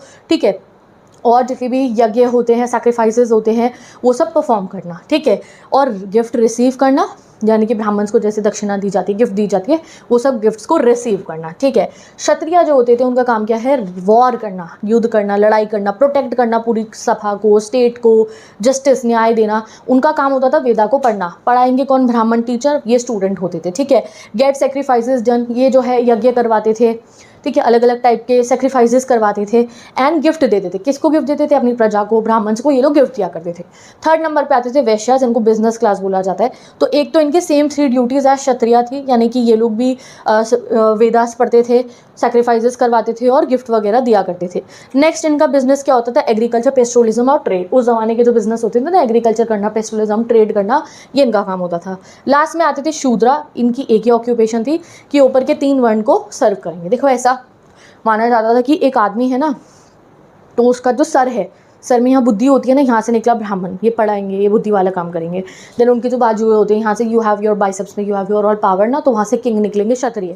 देन हमारे आए वैश्यास एंड देन लास्ट में हमारे आते हैं पैरों के अंदर जो है फीट से निकलते थे शूद्रास। शूद्रास जो होते हैं, ठीक है, उन जैसे पैर हमारा बाहर संभालते हैं ना, वैसे ये जो शूद्रास है वो सोसाइटी के जो ऊपर के 3 वर्ण हैं उनके सारे काम करेंगे, उनको सपोर्ट करेंगे, उनका सारा का सारा भार वो संभालेंगे, ऐसा माना जाता था। ठीक है, now how were these rule enforce. अब ये रूल कि भाई तुम अगर शूद्रा में पैदा हुए हो तो तुम भैया वही बनोगे सर्वेंट, तुम्हें राजा की सेवा करनी है, दास दासी आप बनोगे, आप कुछ और नहीं कर सकते हो। इनफैक्ट शूद्रास को तो पढ़ना लिखना भी अलाउड नहीं था, वेदास को। तो कैसे ब्राह्मण्स ने ये लिखा और लोगों ने मानना शुरू कर दिया, लोगों ने क्वेश्चन नहीं करा कि यार हम क्यों माने इस चीज़ को। तो कुछ कुछ चीज़ें होती थी जो ब्राह्मण्स यूज़ करते थे जिससे लोग इस बात में माने। क्या बातें होती थी? तो 2-3 स्ट्रैटेजीज थी, एग्जाम में क्वेश्चन आएगा ब्राह्मण्स कैसे इंश्योर करते थे कि वन सिस्टम को फॉलो करा जाए। तो पहले वो कहते थे कि ये डिवाइन ओरिजिन है, हमने नहीं लिखा कि भगवान ने कहा है इस चीज़ को फॉलो करो, तो इसलिए लोग भगवान के नाम पर उनको फॉलो करते थे। नेक्स्ट वो एडवाइस करते थे किंग को, हर राजा को एडवाइस करते थे, ब्राह्मण की एडवाइस लेते थे राजा, तो वो राजा को कहते थे कि वन सिस्टम सोसाइटी में फॉलो हो, अगर कोई वन सिस्टम तोड़े तो उसको आप जेल में डालो, यानी कि उसको सजा दो। ठीक है, told people that status was based on birth. वो कहते हैं ये जन्म पे आधारित है आपका स्टेटस, आप जिस कास्ट में पैदा हुए हो, जिस वर्ण में पैदा हुए हो, आपको वही करना होगा। This was not always easy, but ऐसा सब ईजी नहीं होता था। कई बार हमने महाभारत में ऐसे एग्जाम्पल देखे हैं जहाँ पे लोगों ने क्वेश्चन करा, जैसे एकलव्य का है ना, दो उनकी विश पूरी नहीं हुई थी बट उन्होंने तीर कमान चलाना सीखा। ठीक है, उन्होंने बाण चलाना सीखा एंड देखो बाद में द्रोणाचार्य ने उनसे उनका अंगूठाई दक्षिणा में ले लिया था। ठीक है, और भी बहुत सारे हमने एग्जाम्पल देखे, जैसे सूर्यपुत्र कर्ण, तो वो स्वयंवर में वो भी काफ़ी जो है मतलब थे कि वो जीत सकते थे स्वयंवर को, बट द्रौपदी ने क्या कहा कि मैं नहीं करूँगी सूतपुत्र से विवाह। तो ये सब चीज़ें होती थी उस ज़माने में। ठीक है, कि कास्ट सिस्टम को फॉलो करा जाता था। तो चलो अब हम आते हैं नॉन क्षत्रिय किंग के ऊपर कि क्या कुछ एक्सेप्शन होते थे। अब महाभारत के टाइम के नहीं, आगे के टाइम के हम बात करते हैं। क्या कुछ एक्सेप्शन होते थे हमारे सोसाइटी में, या इसी चीज़ को फॉलो करा जाता था कि क्षत्रिय वही बनेगा, राजा वही बनेगा जो क्षत्रिय है। तो हमारे पास एग्जाम्पल है, तो हमारे जो मौर्यास थे, ठीक है, ये जो हमारे मौर्यास थे इनको बुद्धिस्ट टेक्स्ट में तो क्षत्रिय ही बोला गया। जो बुद्धिस्ट ने लिखा ना बुद्धिज़्म में, बाद में अशोका बुद्धिज़्म में चले गए थे, तो जो बुद्धिस्ट टेक्स्ट थे उन्होंने उन्हें क्षत्रिय लिखा है। बट जो ब्राह्मण्स थे वो मौर्यास को लो ओरिजिन बताते थे। तो दैट मीन्स वो तो इतना बड़ा एम्पायर बना, मौर्य एम्पायर से बड़ा एम्पायर, मतलब बहुत बड़ा एम्पायर है वो तो हमारी कंट्री का, तो फॉलो नहीं हुई ना ये चीज़। इवन तो ब्राह्मण्स उन्हें लो ओरिजिन कहते थे, बट तब भी वो राजा बने और कितने सालों तक उन्होंने रूल करा। और भी एग्जाम्पल है, जैसे शुंगास एंड कनवास वर ब्राह्मण्स। तो 2 राजे हैं हमारे यहाँ के, शुंगास एंड कनवास, वो ब्राह्मण्स थे। ब्राह्मण्स का काम तो वेदा पढ़ाना है। तुम जो है ये राजा कैसे बने, बन गए थे, एक्सेप्शन होते थे सोसाइटी में। Political power was open to anyone with support and resources. तो इससे हमें ये समझ में आया जैसे जैसे सोसाइटी बढ़ती रही ना, तो पॉलिटिकल पावर फिर उसमें आगे जिसमें ताकत है, जिसके पास सपोर्ट है, वो आके राजा बन सकता था। ठीक है, did not always depend on Kshatriya birth. ये चीज़ें आगे आगे चेंज होने लग गई। एक और एग्जाम्पल हमारे पास शाकास का। शाकास का 2nd चैप्टर में भी आप पढ़ के आए थे, जिनको मेलेट्स बोला जाता है, यानी कि आउटसाइडर, बाहर वाले हैं, ये फिरंगी हैं, ये तो जंगली भी बोला जाता था इनको। तो शाका रूलर्स सेंट्रल एशिया में थे। शाका रूलर्स के अपने कॉइन भी बन रखे हैं आपके बुक के अंदर। तो ये तो बाहर ही थे, बाहर के लोग थे, पता भी नहीं ये क्षत्रिय कौन है, कुछ नहीं पता था इनका, बाहरी लोग थे, ये आके राजा बन गए थे। ठीक है, और इनका एक बहुत फेमस रूलर है किंग रुद्रदमन, शाका रूलर। इन्होंने एक बहुत अच्छा काम करा था, एक लेक बनाई थी, सुदर्शन लेक। 1 मार्क क्वेश्चन में आएगी, लिख लो जल्दी से। तो ये राजा बन गए थे। इवन तो संस्कृत में या आप लैंग्वेजेस में जितने भी टेक्स्ट हमने पढ़े हैं, तो ब्राह्मण्स इनको नहीं मानते थे, ब्राह्मण्स इनको बाहर वाले कहते थे, मिलेच कहते थे। ठीक है, अब गाइज आप इनका एग्जाम्पल देखो, हमारे सातवाहन रूलर्स का कैसा एग्जाम्पल है। तो ये गौतमी पुत्र सिरी सितकानी, जिनका मैंने आपको अभी नाम बताया था, ये अपने आप को ब्राह्मण कहते थे, यानी कि ये ब्राह्मण नहीं थे, बट तब भी ये राजा बने। ठीक है, अब ये इंश्योर करना चाहते थे that there was no intermarriage among the 4 varnas, यानी कि ब्राह्मण, क्षत्रिय, वैश्य, शूद्रा, इनके बीच में इंटर वर्ण या इंटर कास्ट मैरिज ना हो, कि ऐसा ना हो कि भाई ब्राह्मण क्षत्रिय की मैरिज हो, क्षत्रिय वैश्य की मैरिज हो। ऐसा नहीं होना चाहिए, कि ये इंश्योर करना चाहते थे। बट खुद इन्होंने पता है क्या करा था, वो जो शाका रूलर है, जिन्हें बाहर वाला बोलते थे, मेलेच, जंगली, बाहर वाले बोलते थे ना, उनके यहाँ पे शादी रचाई थी इन्होंने। यानी कि एग्जाम्पल में लिखा है yet married into the Rudradaman family. Rudradaman अभी पढ़ा ना, शाका रूलर, तो उनके यहाँ इन्होंने शादी करी थी। उन्हें तो ब्राह्मण वन सिस्टम क्या, वन सिस्टम से भी बाहर रखते थे, तो इन्होंने उनसे शादी करी थी। बट फिर भी ये कहते थे कि हम तो 4 फोल्ड वन सिस्टम को फॉलो करवाएंगे। ठीक है, बट खुद इन्होंने इस सिस्टम को फॉलो नहीं करा। इनफैक्ट इन्होंने एंडोगेमी को भी प्रैक्टिस करा था, ये अभी आपको मैंने बताया, marrying within the same group, यानी कि रिश्तेदारी में शादी करना। ठीक है, ब्राह्मणिकल टेक्स्ट सेड्स that king must be kshatriya but Satavahanas were Brahmans. और इन्होंने क्या करा था, शो इंटरकास्ट मैरिजेस ऑल्सो। तो ये बहुत कॉम्प्लिकेटेड टाइप के रूलर थे हमारे सातवाहनस। और इससे हमें ये पता चलता है कि जो ब्राह्मण्स के लिखे गए टेक्स्ट थे उसको हार्ड एंड फास्ट फॉलो नहीं किया जाता था, उनको ब्रेक भी किया जाता था। तो अभी तक तो पढ़ के लगा ना, हाँ यही होता होगा सोसाइटी में, तो काफ़ी जगहों पे फॉलो नहीं भी किया जाता था, बट ये मत सोचना कहीं नहीं होता था, ये एक्सेप्शंस हम पढ़ रहे हैं। अब आते हैं हम अपने नेक्स्ट टॉपिक पे, जातीज एंड सोशल मोबिलिटी। अब आप वन सिस्टम पढ़ चुके हो, अब हम पढ़ेंगे जातीय। जाति एक इंसान की, उसके काम जहाँ वो रह रहा है उससे हम पता लगाते हैं। जैसे कि कोई सुनार है, जो हम उसको कहते हैं वो सुनार है, वो उसकी जाति है। लोहार है, जो लोहे का काम कर रहा है, वो उसकी जाति है। कारपेंटर, जैसे हम कह रहे हैं, आप बोलो कि वो कोई वो काम कर रहा है, तो वो उसकी जाति हो जाएगी। कोई लोग फॉरेस्ट में रहते हैं तो उन्हें हम कहते थे निषद, वो उनकी जाति होती थी।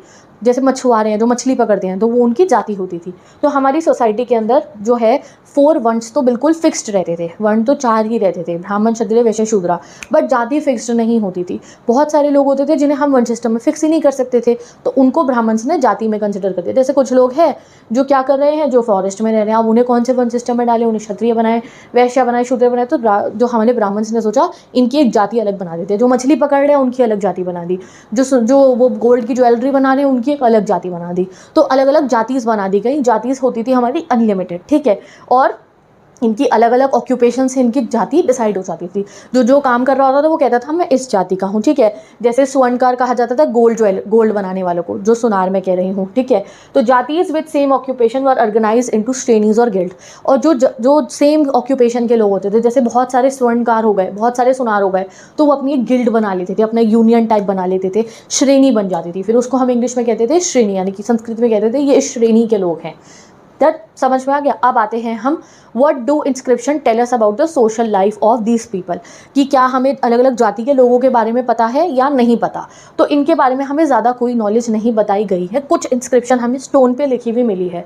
जैसे एक इंस्क्रिप्शन हमें 5th सेंचुरी में मिली थी मध्य प्रदेश से, जो गिल्ड ऑफ सिल्क वीवर्स के बारे में बताता है। यानी कि सिल्क वीवर क्या हुआ, एक जाति हो गई ना, काम कर रहे हैं। या इन्हें कौन सी हम उसमें डाले, वैश्य, शूद्र, शूद्र में, सॉरी हमारा ब्राह्मण, क्षत्रिय, वैश्य, शूद्र में कहाँ रखे इन्हें, तो इनकी एक जाति बना दी गई। तो ये कहाँ से आए थे, ये आए थे गुजरात से, लता से। कहाँ आए थे, मांडेसर, यानी कि मध्य प्रदेश आए थे।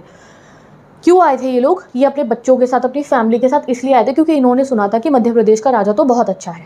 तो वो उनकी आने का पूरा जो वो पूरी फैमिली को अपने लेकर आए, वो सब लिखा गया उस इंस्क्रिप्शन स्टोन के ऊपर, ठीक है। ये क्या करते थे, इनका काम होता था, ये सिल्क का कपड़ा बनाया करते थे, बट कभी कभी कुछ और जॉब भी करते थे।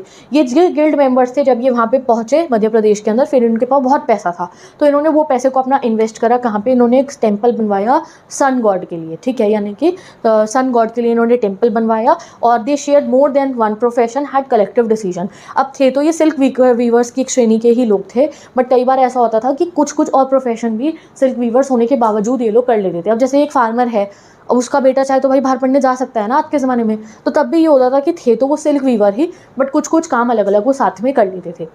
सो अभी तक का जितना चैप्टर हमने पढ़ा है, आई होप आपको समझ में आ गया होगा। और हमने अब पढ़ते हैं अपने नेक्स्ट टॉपिक पे 3.4 beyond the phone words integration. जो मैं अभी तक आपको इतनी बार एकलव्य का एग्जाम्पल दिया है, अब हम इनके बारे में ही पढ़ेंगे।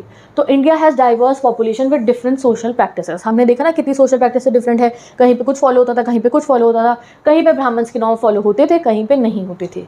बट कुछ लोग होते थे जिनको ब्राह्मण्स कहते थे ऑड, अनसिविलाइज्ड और एनिमल लाइक, ये तो जंगली हैं। वो कौन होते थे, फॉरेस्ट ड्वेलर, जो लोग जंगल में रहते थे और हंटिंग और गैदरिंग करते थे खाने के लिए, ठीक है। फॉर एग्जांपल इनका है निषद, इनको बोला जाता था निषद। जो जंगल वाले होते थे उन्हें कहते थे निषद, जल्दी लिख दो। इनका एक एग्जाम्पल है हमारा निषद जाति का एकलव्य। ये आउटसाइड द 4 हमारे सिस्टम के थे, ठीक है। They didn't fit into settled agriculture system, ना ही ये एग्रीकल्चर करते थे। और ये जो है निषद इनको बोल दिया जाता था। अब और लोगों को भी वन सिस्टम से बाहर लिखा जाता था। वो कौन होते थे, जो नॉन संस्कृत भाषा बोलते थे, उनको भी वन सिस्टम से बाहर रखते थे ब्राह्मण। और उनको क्या बोला जाता था, मेलेच। मैंने आपको वर्ड बताया ना, शाका रूलर के लिए कहते थे। मेलेच मतलब हुआ आउटसाइडर, बाहर वाले हैं ये तो हमारी भाषा भी नहीं बोलते, ये तो बाहर वाले हैं। और इनको ना लुक डाउन अपॉन करा जाता था, यानी कि इनको थोड़ा नीचे नज़रों से दिखे, ये हमारे लेवल के लोग नहीं हैं, इस टाइप से। ये there was sharing of ideas and believe between these groups. But देखो तो एग्जाम्पल, सातवाहनस ने तो शादी कर ली थी शाका रूलर से। तो ऐसा नहीं है कि हर जगह पे जो बोला जाता है वो फॉलो होता था। Some Mahabharata stories also show this relation. चाहे जो वो थे सूर्यपुत्र कर्ण, वो तो लो कास्ट के थे, ठीक है, वो शूद्रा थे, बट फिर भी दुर्योधन उनको अपना इतना अच्छा दोस्त मानता था, वो उनसे फ्रेंडशिप रखता था, बाद में उनको राजा भी बना देता है वो, ठीक है। तो कई बार इन चीज़ों को फॉलो नहीं होता था। चलिए अगले टॉपिक पे आते हैं हम। अब यहाँ तक तो आपने जाति के बारे में पढ़ा। अब हम उन लोगों के बारे में पढ़ेंगे जिनके साथ नाइंसाफ़ी होती थी, जिनके साथ अन्याय होता था। वो कौन हो गए हमारे, जिनको ब्राह्मण्स ने अनटचेबल्स की कैटेगरी में कंसिडर कर रखा था। वैसे हमारे 4 वर्ण थे, ब्राह्मण, क्षत्रिय, वैश्या, शूद्र। अब इनसे भी बाहर और सबसे लोएस्ट पे रखा गया था कुछ लोगों को, और उनको बोला जाता था अनटचेबल्स, यानी कि जिनको छूना भी गलत है। इवन शूद्रा के लिए भी गलत है उनको छूना, ठीक है। तो ये कौन हुआ करते थे, अब इनके बारे में जानते हैं। इस पे क्वेश्चन मोस्ट इंपॉर्टेंट टॉपिक है, आता ही आता है। Brahmans place some people outside the one system, and इससे बहुत डिवाइड हो गया था हमारी सोसाइटी में, इनको हम अनटचेबल कहते थे। रिचुअल रिलेटेड टास्क पे इनका जो है हमने डिफ्रेंसिएशन करा था कि देखो कुछ ऐसे काम होते हैं जो प्योर होते हैं, कुछ ऐसे रिचुअल्स हैं, ठीक है। रिचुअल जैसे यज्ञ है या कुछ भी है, अलग अलग रिचुअल्स होते हैं हमारे धर्म के अंदर। तो वो कहते हैं कुछ रिचुअल होते हैं वो सेक्रेड होते हैं, यानी कि पवित्र होते हैं, पावन होते हैं, प्योर होते हैं। तो वो ज़्यादातर ना ब्राह्मण्स करते थे उन रिचुअल्स को, क्षत्रिय करते थे, वैश्यास करते थे। और वो कहते हैं कुछ रिचुअल्स ऐसे होते हैं जो इम्प्योर होते हैं, जैसे किसी की डेड बॉडी को हाथ लगाना, ठीक है, डेड बॉडी का दाह संस्कार करना, या फिर किसी को सरकलम करके जब मार देते हैं ना वो काम करना। तो वो कहते हैं ये इम्प्योर चीज़ें हैं, तो इसीलिए ये काम कैसे होते हैं, ये पॉल्यूटेड काम होते हैं। तो ब्राह्मण्स ने कहा कि जो ये लोग ये काम करते हैं कि किसी की डेड बॉडी को छू रहे हैं, एनिमल्स की डेड बॉडी को उठा रहे हैं, जानवर वानवर तो मर जाते होंगे ना वहाँ पे, जो लोग ये काम करते हैं वो पॉल्यूटिंग काम कर रहे हैं, इसलिए हम इनको बाहर रखते हैं अपने सिस्टम से। इन लोगों को बोला जाता था चांडाल्स। क्या बोला जाता था? चांडाल। जल्दी से लिखो कमेंट सेक्शन में। एंड चांडाल्स को बॉटम ऑफ द हायरार्की में रखा, मतलब ये वन सिस्टम में थे। जैसे ये जाति के जो लोग थे, निषद वगैरह, ये तो वन सिस्टम में ही नहीं थे ना। Chandalas were in the word system, but Shudras से भी बिल्कुल और नीचे आप इनको मान सकते हो, ठीक है। मान क्या है मतलब उससे भी नीचे। सो इनको सबसे बॉटम हायरार्की पे दी गई थी। इवन देयर टच, यानी कि अगर उनका छूना और उनके अगर साइड, अगर उनकी शक्ल भी देख ली जाए तो उसको अपर ग्रुप के लोग, यानी कि ये बाकी ब्राह्मण, हमारे वैश्यास एंड क्षत्रिय, इसको पॉल्यूटिंग मानते थे कि अरे इसकी शक्ल भी नहीं देखनी, हमने छूना तो बहुत दूर की बात हो गई है। किनकी? चांडाल्स की। अब ये सब ड्यूटीज़ जो चांडाल्स को परफॉर्म करनी होती थी वो मनुस्मृति में लिखी गई है। तो ये रही मनुस्मृति का एक फोटो जो है हमारा। मनुस्मृति में बहुत सारे रूल्स हैं, ठीक है। तो मनुस्मृति में चांडाल्स की ड्यूटी दी गई थी। पहला, चांडाल्स विलेज के आउटसाइड रहते थे, बाहर रहते थे, एंड वो डिस्कार्डेड आइटम्स जो होती थी ना वो यूज़ करते थे, लोगों की पुरानी कपड़े, पुरानी फटी पुरानी चीज़ें, ठीक है। वो डेड पीपल के क्लोथ पहनते थे, बेसिकली जो मरे हुए लोग होते थे उनके कपड़े पहनते थे, और आयरन के ऑर्नामेंट्स उन्हें पहने होते थे। सोना वोना ये सब धातु वो यूज़ नहीं कर सकते थे। वर्कड एज अ एग्जीक्यूशनर, जो गला काटता है ना, हाँ भाई फांसी की सजा, इसका गला काट दो या सरकलम कर दो, ये सब वाली सज़ा ये लोग देते थे। और जो अनक्लेम्ड बॉडीज़ होती थी, पता नहीं किसकी लाश है ये, तो उसको, तो उस लाश को जो है अच्छे से उसका संस्कार करना, ये सब काम ये लोग करते थे। एंड इवन एनिमल्स के भी डेड को यही देखते थे, ठीक है। अब एक बार एक चाइनीज़ फास्ट यान नाम का एक ट्रैवलर हमारे यहाँ पे आया था, और उसने देखा, और उसने फिर बाद में लिखा कि जब ये चांडाल्स शहर में जाते थे तो ये क्लैपर्स पहनते थे, यानी कि कुछ घंटी टाइप की या तालियां बजाते थे कि लोगों को समझ में आ जाए चांडाल आए हैं, कि वो अपना मुंह इधर उधर कर ले, क्योंकि चांडाल को तो देखना भी गलत माना जाता था सोसाइटी के अंदर, ठीक है। और फास्ट जुआन जैंग ने भी यही कहा था, ये भी एक चाइनीज़ है, जब इंडिया इन्होंने विजिट करा, कि भाई ये चांडाल्स को आउटसाइड द सिटी रखा जाता था। तो ये कोई महाभारत के टाइम की बात नहीं बता रही हूँ, आगे की पीढ़ी की बात बता रही हूँ, जब ये रूलिंग डायनेस्टीज़, ये एम्पायर्स हमारे यहाँ चलते थे, तब ये सिस्टम फॉलो होता था, ठीक है। तो हिस्टोरियंस ने जब पढ़ा कि हाँ ये जो चाइना के ट्रैवलर्स ने लिखा है हमारे यहाँ ऐसा होता था, तो हमें डॉक्यूमेंट में प्रूफ मिल गया कि हाँ भाई होता था ऐसा। और कुछ में नहीं भी मिला, बट जहाँ तक ज़्यादा हद तक हमें पता चला है कि ये रूल फॉलो होता था। अब आता है गाइस हमारा next topic, topic number 4, beyond birth resources and status. तो अभी तक तो गाइस हमने यही पढ़ा कि लोगों का स्टेटस उनके बर्थ पे है, कि भाई आप चांडाल में पैदा हो जाओगे तो चांडाल बन जाओगे, शूद्रा में पैदा हो जाओगे तो शूद्रा बन जाओगे। अभी तक तो हमें यही पता चला, बट और भी बहुत लोग होते थे सोसाइटी में, जैसे स्लेव्स, लैंडलेस लेबरर्स, पीजेंट्स होते थे, पेस्टोरियस मतलब भी एक टाइप के फार्मर आप मान सकते हो, हंटर होते थे, फिशर फोक होते थे, मर्चेंट होते थे, किंग होते थे। अलग अलग सोशल एक्टर्स हैं हमारी सोसाइटी के अंदर। और अभी तक हमें यही पता चला कि सबसे ज़्यादा स्टेटस किसका, जिसमें सबसे ज़्यादा पैसा है। ब्राह्मण्स भी बहुत अमीर होते थे, उनको गिफ्ट देते थे, क्षत्रिय पढ़ाते थे वो, उन्हें दक्षिणा मिलती थी, क्षत्रिय भी अमीर होते थे, वैश्यास भी अमीर होते थे बिजनेस करके, सबसे अमीर क्षत्रिय ही होते थे, ठीक है। तो ज़्यादातर स्टेटस लोगों का उनके ना उस पर ही माना जाता था कि जिस पे सबसे ज़्यादा पैसा है वो सबसे अमीर हो गया है, ठीक है। तो इसी से स्टेटस चलता था, जिस पे ज़्यादा प्रॉपर्टी, जिस पे ज़्यादा पैसा, वो सबसे ज़्यादा अमीर, उसका हाई स्टेटस। तो चलो देखते हैं अब हम कि किसको प्रॉपर्टी मिलती थी, किस पे कितनी प्रॉपर्टी होती थी। तो टॉपिक नंबर 4.1 आता है जेंडर एक्सेस टू प्रॉपर्टी। मैंने आपको कहा था ना शादियों के बारे में जब हम पढ़े थे, मैं आपको बताऊंगी लड़कियों को प्रॉपर्टी मिलती थी या नहीं मिलती थी। तो चलो देखते हैं।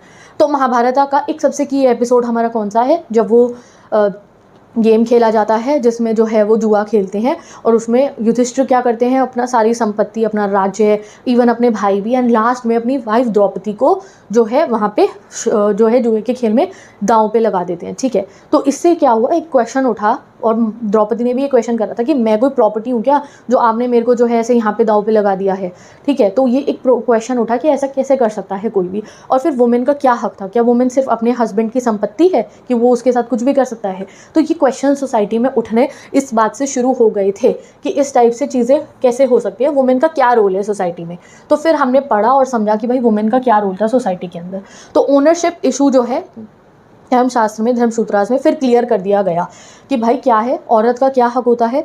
सबसे पहले तो औरत को जो है पापा की जो प्रॉपर्टी है उसमें कोई हिस्सा नहीं मिलेगा, पैट्रिलिनी चलेगी, उनको कोई पैसा लगता जो है अपने पापा से नहीं मिलने वाला है। ठीक है, बट जो है जब भी लड़की की शादी होगी तब उनके जो फादर है वो उनको बहुत सारे गिफ्ट देंगे जिसको कहा जाता है स्त्री धन। ठीक है, एंड वो जो स्त्री धन है लड़की के हस्बैंड का नहीं होता है, वो उनके बच्चों का होता है। यानी कि अगर लड़की जैसे एक मदर है, मदर के पास जितना भी अपने गहने वगैरह हैं उसको उनका स्त्री धन बोलता है, जो उन्हें कब मिलता है, उनकी शादी के गिफ्ट में मिलता है, चाहे उनके पापा ने दिया हो या उनके रिश्तेदारों ने दिया हो, किसी ने भी दिया हो, वो उसकी अपनी प्रॉपर्टी मानी जाती है। लड़की पर अपनी एक ही प्रॉपर्टी होती है, वो क्या है उसकी, उसका स्त्री धन उसे शादी में गिफ्ट में मिला है।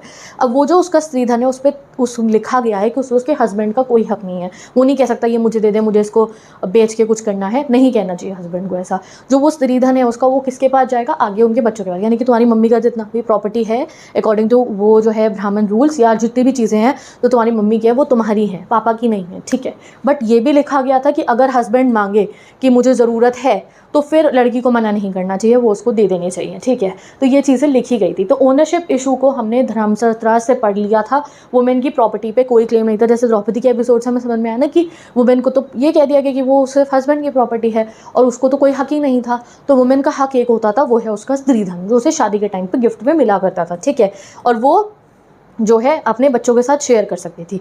बट एक ऐसा पॉइंट वो स्टार लगा के जो लिख देते हैं वो भी लिखा हुआ था कि जो उसका स्त्री धन भी है, अगर उसका हस्बैंड कहे कि मुझे दो, तो उसे होर्ड नहीं करना चाहिए। होर्ड मतलब ये जपत करके अपने पास नहीं रखना चाहिए। अगर हस्बैंड को ज़रूरत है तो उसे खुशी खुशी अपना स्त्री धन उसके साथ शेयर करना चाहिए। ठीक है, did all women have access to property, कि क्या भाई एक्सेस टू प्रॉपर्टी किसी पे होती भी थी? तो बस प्रभावती गुप्ता ये एग्जाम्पल है, मैंने आपको बता दिया क्यों है वो।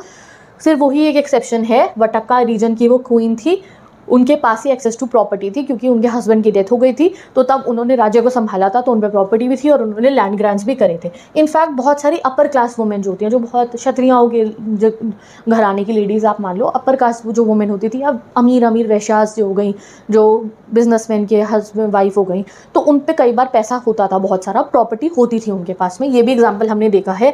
बट जो लैंड, कैटल, मनी, बिजनेस जो भी होता था वो आदमी लोग ही कंट्रोल करते थे। तो ऐसा नहीं है लड़की पे कुछ पैसा ही नहीं होता था, बट ओवरऑल सारे हक लड़कों के ही होते थे, मैन के ही होते थे। और इसी वजह से औरत और आदमी के बीच में जो इतने समय तक ये भेदभाव चलता रहा ना, कि लेडीज़ को तो अपने वोटिंग राइट्स के लिए भी लड़ना पड़ा, वो यहीं सबसे शुरू हुआ था, क्योंकि औरतों को कोई हक दिया ही नहीं जाता था, सब कुछ हस्बैंड का होता था, सब कुछ फादर का, भाइयों का होता था। तो इस वजह से ये डिवीज़न बढ़ता चला गया। ठीक है, अब तो सोसाइटी बदल चुकी है। डन। अब आते हैं टॉपिक नंबर 4.2 पे, वन एक्सेस टू प्रॉपर्टी। अब वन एक्सेस टू प्रॉपर्टी तो तुम्हें पता ही है, सबसे ज़्यादा पैसा क्षत्रिय पे होगा, ब्राह्मण्स पे भी होगा, शूद्रास पे नहीं होगा। तो सिंपल, तो access to wealth was also based on ones. Shudras सिर्फ सर्विट्यूड करते थे, यानी कि नौकर बन के रहते थे। टॉप 3 वंस में बहुत ऑक्यूपेशंस थी, उन पे ज़्यादा पैसा होता था। किंग सबसे रिच होता था, यानी कि क्षत्रिय सबसे रिच होते थे, ब्राह्मण्स भी रिच होते थे। बट ऐसा नहीं है कि हमने कुछ ऐसे ब्राह्मण्स के बारे में नहीं पढ़ा जो पुअर नहीं थे, हमने पुअर ब्राह्मण्स के बारे में भी पढ़ा कि वो ब्राह्मण है बट फिर भी वो गरीब हैं। ठीक है, अब did anyone question the one system, हमारा नेक्स्ट पॉइंट आता है कि क्या कोई वन सिस्टम को क्वेश्चन नहीं करता था? इतने ज़माने तक हमारे यहाँ वन सिस्टम चला, कोई क्वेश्चन करता था कि यार ये सब क्यों हो रहा है? तो येस, बुद्धिज़्म के अंदर जब बुद्धिज़्म इमर्ज हुआ हमारे सब कॉन्टिनेंट में, अगले आप चैप्टर में पढ़ोगे बुद्धिज़्म स्टार्ट कैसे हुआ, कैसे फैला, अगले चैप्टर में पढ़ेंगे हम। तो जब बुद्धिज़्म इमर्ज हुआ तो तब बुद्धिज़्म 6th सेंचुरी BCE से इसके ऊपर क्वेश्चन होने शुरू हुए। उन्होंने कहा कि जो इंसान का स्टेटस है बाय बर्थ नहीं होता है। ठीक है, rejected the idea of the status by birth, they did not support the status by birth. तो बुद्धिज़्म में बोला गया, तो बुद्धिज़्म में जो है बुद्धा ने बोला और बाकी उनके आगे डिसेंडेंट्स ने कि ये जो थ्योरी है कि भगवान जी ने कहा है 4 वर्ण है और जो जिस वर्ण में पैदा हो वैसे रहेगा, ये गलत है, ये हम नहीं मानते हैं। तो अभी बुद्धिज्म में क्या जो है इसका विरोध करा गया था वर्ण सिस्टम का, ये हम बाद में पढ़ेंगे। पहले अभी नेक्स्ट टॉपिक आता है हमारा 4.3 an alternative social scenario sharing wealth. कुछ भी नहीं है, सिंपल सा टॉपिक है। इसमें हमें ये बता रखा है कि वैसे तो देखो इंसान की जो पहचान होती थी, उसका जो स्टेटस है, उसको कितना पूछा जाएगा सोसाइटी में, वो उसके वेल्थ पे होती थी, कौन कितना अमीर है। बट एक जमाना ऐसा भी आया, और ये स्पेशली हुआ था एंशिएंट तमिलकम में, यानी कि जो हमारा तमिलनाडु वाला रीजन है, साउथ इंडिया रीजन है, कि वहाँ पे सिर्फ उनकी इज्जत नहीं की जाती थी जो अमीर है, जिस पे पैसा है, जो जेनरस होता था, जो दिल का अच्छा इंसान होता था, जो लोगों को भला करता था ना, उसकी इज्जत की जाती थी। और ये होता था चीफडम्स में। चीफडम्स के बारे में पढ़ा था ना अभी पिछले चैप्टर के अंदर, चोला चेरियास पांड्यास में, कि ये राजा नहीं होते थे, ये नॉन क्षत्रिय होते थे। और ये क्या बनते थे, एक रीडर बनते थे, एक रूलर टाइप बन जाया करते थे। ये जो लोग होते थे उनको बचाया करते थे, जैसे कोई अटैक हो रहा है तो उनसे बचाए। जो हिम्मत वाला एक बहुत ही ताकतवर आदमी होता था वो चीफ बनता था। फिर उसको जितना पैसा मिलता था, जो भी कुछ उस चीज़ों ने, उसने कोई युद्ध करा उसमें जीती है, तो वो उसको शेयर करता था अपने प्रजा के साथ, अपने लोगों के साथ। तो प्रजा के सपोर्ट पे वो चलता था और वो प्रजा को सपोर्ट करता था। इस टाइप का सिस्टम भी हमारी कंट्री में एग्जिस्ट करता था। ये होता था एंशिएंट तमिलकम में, और इसको हम कहते थे चीफडम। तो कुछ ऐसे भी होती थी सिनेरियोस हमारे यहाँ पे, जहाँ पे जो लोग जेनरस होते थे उन्हें रिस्पेक्ट मिलती थी, और जो लोग होर्ड करते थे वेल्थ को, उनको डिसरिस्पेक्ट या उनके लिए गलत कहा जाता था कि यार ये तो बहुत ही लालची आदमी है। तो chiefs were the patrons of poets and bards, ठीक है, यानी कि बहुत सारे पोएट्स और बार्ड्स होते थे, उनके पैट्रॉन होते चीफ का पैट्रॉन मतलब क्या हुआ, पैट्रॉन होता है बॉस। तो ये जितने भी चीफ होते थे, इनकी भी सभा के अंदर पोएट्स आते थे, बार्ड्स आते थे, जो गाने वाने गाते थे। तो उन्होंने बहुत सारी अपनी पोइट्री के अंदर इन रिच डिफरेंसेस के बारे में लिखा है कि अच्छे अच्छे चीफ्स भी हुआ करते थे, जो लोगों को जो है ऐसे रिच और पुअर ये सब नहीं देखते थे, वो सबको सम्मान देते थे। एंड इन्हीं लोगों के, यही लोग चीफ बनते थे जिनमें कैपेबिलिटी और वो अच्छा दिल का भी होता था, ठीक है। But also show resources holder were expected to share, respect frame from sharing, not just owing wealth. तो रिस्पेक्ट एंशिएंट तमिलकम में कहाँ से आती थी, कि जिसपे पैसा है खाली वही रिस्पेक्टेबल आदमी नहीं होता था, जो अपने पैसे को शेयर करता था उसको रिस्पेक्टेबल माना जाता था, ठीक है। अब आता है नेक्स्ट टॉपिक हमारा, explaining social differences, a social contract.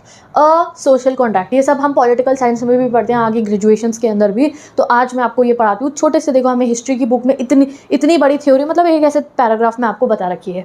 तो जैसे मैंने आपको जो है बुद्धिज्म में इसके विरुद्ध बोला गया कि ये नहीं है कि भाई बर्थ आप क्षत्रिय हो तो क्षत्रिय रहोगे। तो क्या बताया गया इसके ऑल्टरनेटिव में, क्या बोला गया कि कैसे क्षत्रिय राजा बनेंगे। ये सोसाइटी जो है हमारी वो चल रही है ना इस बेसिस पे, ब्राह्मण टीच कर रहे हैं, क्षत्रिय रूल करेंगे, वैश्यास बिजनेस करेंगे, शूद्रास विल सर्व। तो इस टाइप से उस जमाने में सोसाइटी चलती थी। तो अगर ये नहीं है, अगर भगवान जी ने ये नहीं कहा तो क्या चीज़ थी, तो बुद्धिज्म में इसका एक ऑल्टरनेटिव आया। तो बुद्धिज्म ने इसका एक ऑल्टरनेटिव व्यू दिया, और किस में दिया, सुत्त पिताका में। सुत्त पिताका क्या है अगले चैप्टर में आप पढ़ोगे। बुद्धा भी अपनी टीचिंग वर्बल देते थे, बुद्धा लिखते नहीं थे। बट बाद में जो बुद्धा के डिसाइपल्स थे उन्होंने बुद्धा की कहीं कहीं बातों को लिखना शुरू करा। जैसे ये एक मैन्यूस्क्रिप्ट है सुत्त पिताका की, ठीक है। तो उसमें हमने पढ़ा कि बुद्धा ने कहा था दैट जो लोग थे ना पहले ज़माने में, यानी कि बहुत पुराने ज़माने में आप चले जाओ, जब इंसान का धरती पे आगमन हुआ, जब हमारा यहाँ जन्म हुआ, ठीक है, तो तब क्या होता था, हम लोग शांति से रहते थे। जैसे फल वगैरह पेड़ पे लगे हैं, अनाज है, हम नेचर से उतना ही लिया करते थे जितना हमारे को ज़रूरत होता था, ठीक है। भूख लगी है, फल तोड़ा खा लिया, पानी पीना है उठाया पानी पी लिया, ठीक है। इस टाइप से होता था। ये नहीं कि फल पे 100-20 लगे हुए हैं पेड़ के ऊपर, तो तुमने 50 घर में रख लिए कि कल भी यही खाऊंगा, परसों भी यही, तरसों भी यही, मुझे जाना ना पड़े। ये नहीं होता था, गए तोड़ा खा लिया, इस टाइप से होता था। जिसकी जो नीड होती थी उसी हिसाब से लोग लिया करते थे नेचर से। ऐसा होता था सोसाइटी में। धीरे धीरे लोग ग्रीडी बनने लग गए, यानी कि लालच आ गया, और क्या बनने गए, धोखेबाज बनने लग गए। और इस वजह से लोगों के बीच में लड़ाइयाँ हुई। कोई कह रहा इस फल से पेड़ मैं खाऊंगा, कोई कह रहा मैं खाऊंगा, कोई कह रहा ये लकड़ी से मैं अपना घर बनाऊंगा, वो कह रहा नहीं जी पहले मैंने ढूंढ दी मैं बनाऊंगा। और लोगों में लड़ाइयाँ होनी शुरू हो गई। जो पीसफुल एटमॉस्फेयर था वो खत्म होने लगे। तो इसलिए लोगों ने सोचा भाई इतनी जब लड़ाइयाँ हो रही हैं तो हम एक काम करते हैं, हम अपने बीच में से ही एक लीडर चुन लेते हैं, और उसको हम कहेंगे महासमत्ता। ये नहीं कहेंगे कि वो राजा है, हम उसे कहेंगे महासमत्ता, ग्रेट इलेक्ट, यानी कि वो हम खुद ही उसको चूज़ कर रहे हैं। जैसे इलेक्शन होते हैं ना आजकल, आप पीएम को वोट डालते हो, वैसे हम अपना एक महासमत्ता हम ही चूज़ करेंगे अपने में से ही, जो हमारे जैसा। ये नहीं कि वो क्षत्रिय है, वो ब्राह्मण है, नहीं, हम में से ही किसी एक को हम एक लीडर बना देंगे, और फिर हम वो हमारी संभालेगा, हमारे को हमारे बीच में लड़ाई नहीं होने देगा। जो राजा का काम है सारा वो महासमत्ता करेगा। अगर कोई हमारे पे वॉर करने आ रहा है तो वो हमें बचाएगा, और हम उसे बदले में क्या देंगे कि वो हमारी इतनी मदद कर रहा है, हम उसे बदले में राइस देंगे एज अ टैक्स। जैसे किंग को टैक्सेस पे किए जाते हैं, बिल्कुल वैसे ही हम उसको क्या पे करेंगे, राइट्स पे करेंगे in the tax. It showed that kinship was a human choice not divine. तो एक तरीके से महासमत्ता राजा ही हो गया। तो बुद्धिज्म में ये बताया बुद्धा ने, और जो सुत्त पिताका में लिखा है कि जो किनशिप है ये कोई डिवाइन ओरिजिन नहीं है कि भगवान जी ने कहा था कि ये राजा बनेंगे, नहीं, ये बाय चॉइस इंसानों ने सोचा कि चलो एक आदमी को राजा बनाते हैं, क्योंकि वैसे तो दुनिया संभल नहीं रही है। Also it means if human created this system they could change it too. और इसका मतलब ये भी हुआ अकॉर्डिंग टू बुद्धिज्म कि अगर मोनार्की हम लोग खुद लाए हैं तो हम अपनी मर्जी से मोनार्की हटा भी सकते हैं, ठीक है।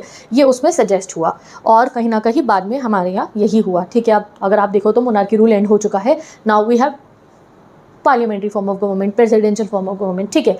अभी यहाँ तक हमारा फुल चैप्टर कंप्लीट हो चुका है, आप ये मानो। लास्ट के छोटे छोटे 2 टॉपिक बचे हैं। अब हम शुरू करेंगे वापस से महाभारत से, जहाँ से हमने शुरू करा था। बट बिफोर दैट मैं एक बार आपको रिवीजन करा देती हूँ गाइस कि हमारा चैप्टर कितना सिंपल है ये वाला, और हमने इसमें कितनी सिंपल चीज़ें पढ़ी हैं। सबसे पहले गाइस हमने फैमिली के बारे में पढ़ा था। उसमें हमने पढ़ा था जो रिश्तेदार होते हैं उनमें ब्लड रिलेशन में कई लोग कंसिडर करते हैं कजन्स को, कहीं नहीं करते। फिर हमने पढ़ा था पेट्रिलिनी के बारे में, जो फादर की प्रॉपर्टी बेटे को ही मिलती है। फिर हमने गोत्र सिस्टम के बारे में पढ़ लिया, सेम गोत्र के मैरिजेस वगैरह, ठीक है। उसके बाद आपने कास्ट सिस्टम पढ़ा, जो हमारा पूरा वन सिस्टम है। देन आपने कुछ एक्सेप्शंस पढ़े थे, सातवाहन रूलर्स जो फॉलो नहीं करते थे गोत्र सिस्टम के, और भी बहुत सारे। फिर हमने नॉन क्षत्रिय किंग्स के बारे में पढ़ा, जहाँ पे वन सिस्टम को फॉलो नहीं करा जाता था। देन आपने क्या पढ़ा, देन आपने पढ़ा जातीज के बारे में कि कौन कौन सी जातीज होती है, जैसे निषद हो गए, स्वर्णकार हो गए। देन आपने चांडाल्स के बारे में पढ़ा। तो बहुत सारे ऐसे हायरार्की में हम चीज़ों को पढ़ते हुए अब आ चुके हैं। अब हमने ये भी पढ़ लिया कि किस तरीके से वन सिस्टम के खिलाफ बोला गया इन बुद्धिज्म। अब फाइनली हम आ चुके हैं अपने फर्स्ट टॉपिक पे, जो हमने पढ़ा था महाभारत का क्रिटिकल एडिशन।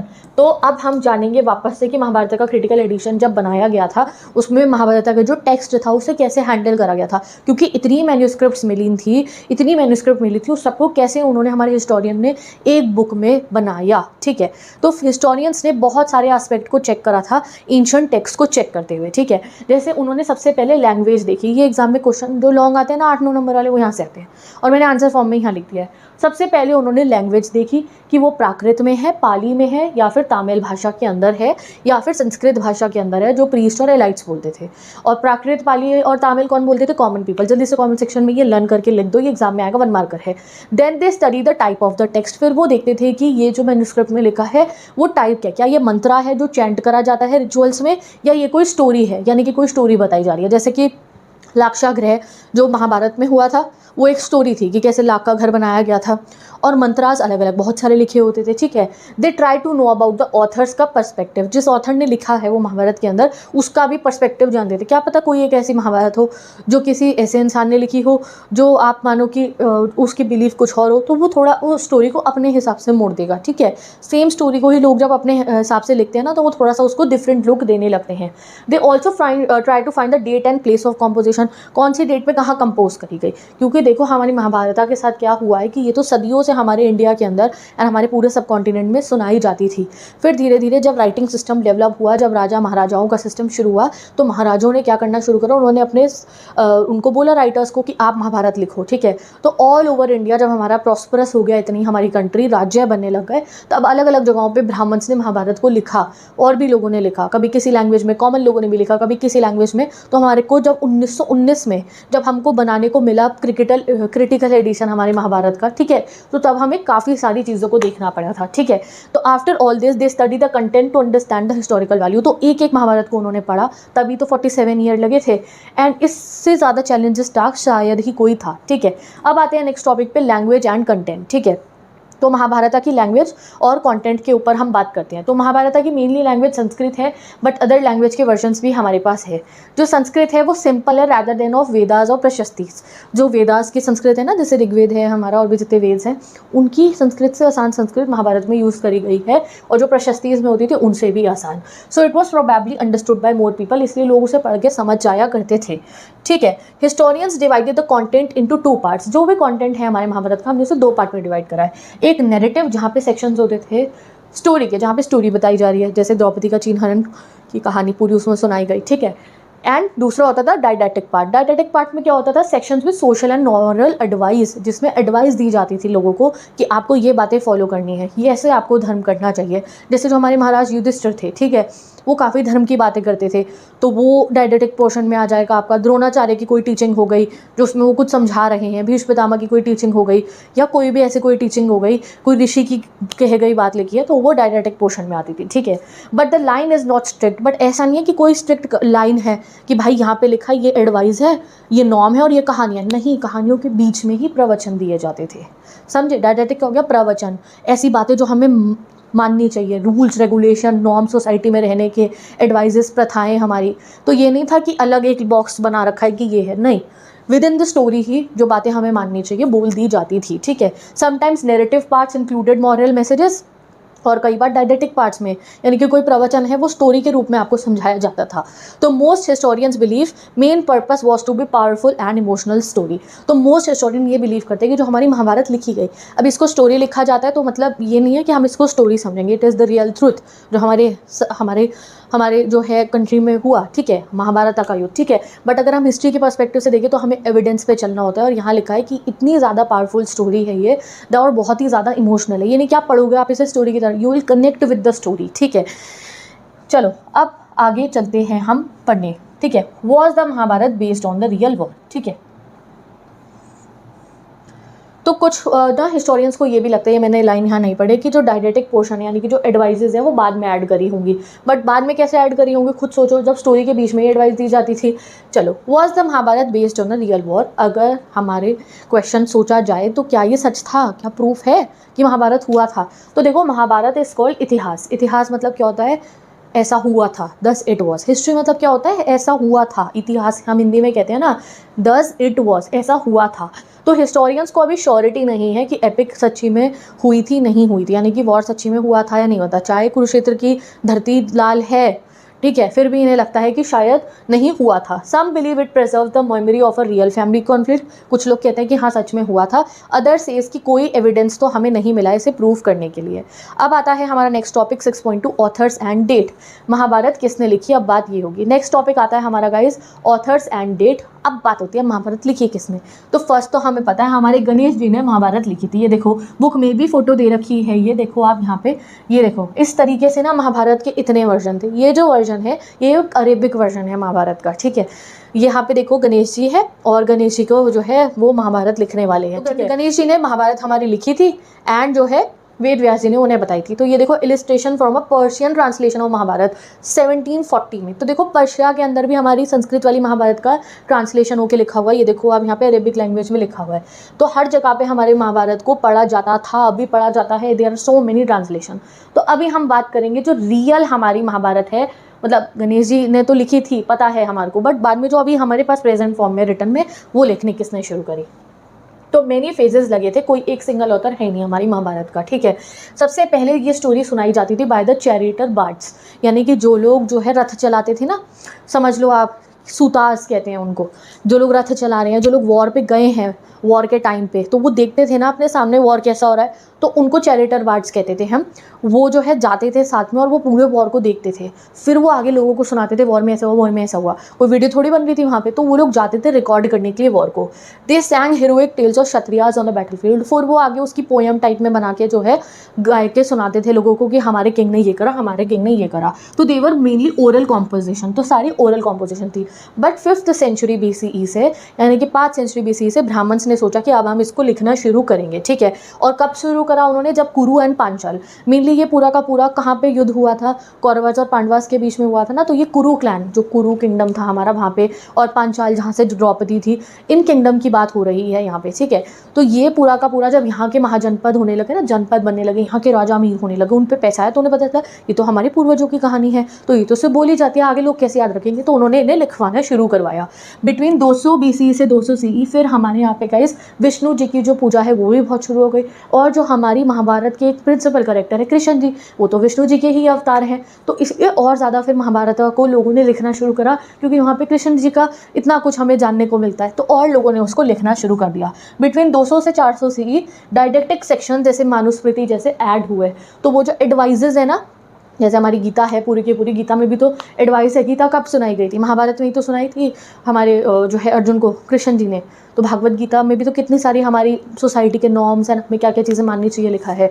तो ये सब चीज़ें बाद में ऐड हुई थी। देयरफॉर एपिक जो है हमारी, जो स्टार्टिंग में हमारी महाभारत में 10,000 वर्सेस थे, वो धीरे धीरे 1 लाख हो गए, बाद में जाके वो और बड़े हो गए। The complete text is traditionally attributed to sage Vyasa. तो अगर आप एक्चुअल ऑथर मानोगे, राइटर तो गणेश जी हैं, बट वैसे किसने बनाई महाभारत? तो वो वेद व्यास जी को ही कहा जाता है, क्योंकि उन्होंने ही महाभारत पूरी की पूरी सुनाई थी। डन। अब ये वाला टॉपिक भी हमारा कंप्लीट होता है। अब हम आते हैं द सर्च फॉर कन्वर्जेंस, यानी कि जब अब हिस्टोरियंस ने सोचा चलो चेक करते हैं हस्तिनापुर में जाके कि क्या महाभारत का वॉर रियल में हुआ था या नहीं हुआ था। तो हस्तिनापुर कहाँ है? हस्तिनापुर मेरठ के पास में। So I am particularly from Meerut. तो भाई मुझे तो बहुत ही अच्छा लगता है इस चैप्टर को पढ़ाते हुए and being connected to the history. तो मेरठ जो है, आप उस समय में मान सकते हो कि मेरठ ही आप मान सकते हो, मेरठ और हस्तिनापुर बहुत पास पास में, 15-20 में, आधे घंटे का ही डिफरेंस है। तो जो हस्तिनापुर पूरा का पूरा साम्राज्य हस्तिनापुर था, वो यही लोकेशन थी। तो इसलिए जब आर्कियोलॉजिस्ट ने क्या करा, हिस्टोरियंस ने क्या करा, 1951-52 में सोचा आगे यहाँ पे खुदाई करके देखते, क्या पता हमें वॉर के कोई अवशेष मिल जाए, पता चल जाए वॉर हुआ था। तो बीबी लाल नाम के एक एग्जैक्वेटर आते हैं, उन्होंने खुदाई करी और रीजन तो देखो बिल्कुल सही पड़ा, क्योंकि जो एपिक है महाभारत में कौन सा रीजन बता रखा है हस्तिनापुर का? गंगा डायोग, अपर गंगा डायोग, तो वही रीजन है हमारा मेरठ का, प्रॉपर यही रीजन है। तो रीजन तो सही बैठा कि हाँ यही हस्तिनापुर है। फिर हमें जो है 5 लेवल पे हमने खुदाई करी, उनमें से 2nd और 3rd लेवल की खुदाई से जो हमें प्रूफ मिला, उससे हम कह सकते हैं कि हाँ वॉर सच्ची में हुआ था। कैसे? 2nd फेज में हमें एक प्रूफ मिला था दैट जो हाउसेज हैं 12th से 7th सेंचुरी BC के, वो mud and mud brick wall के हैं, उन पे रीड प्लास्टर हो रखा है। रीड एक टाइप का पेड़ होता है, उससे प्लास्टर कर रखा है। एंड 3rd फेज में हमें हाउसेस मिले थे बर्ट ब्रिक के, यानी कि अब ईंटों के बनने लग गए थे, और बर्न्ट क्ले और सोक्ड जार्स मिले, ब्रिक ड्रेन्स मिली, टेराकोटा रिंग वेल्स मिले यूज फॉर ड्रेनेज। तो यानी कि हमें यहाँ से एक अच्छी एडवांस सोसाइटी पता चली, कि शहरी कल्चर पता चला।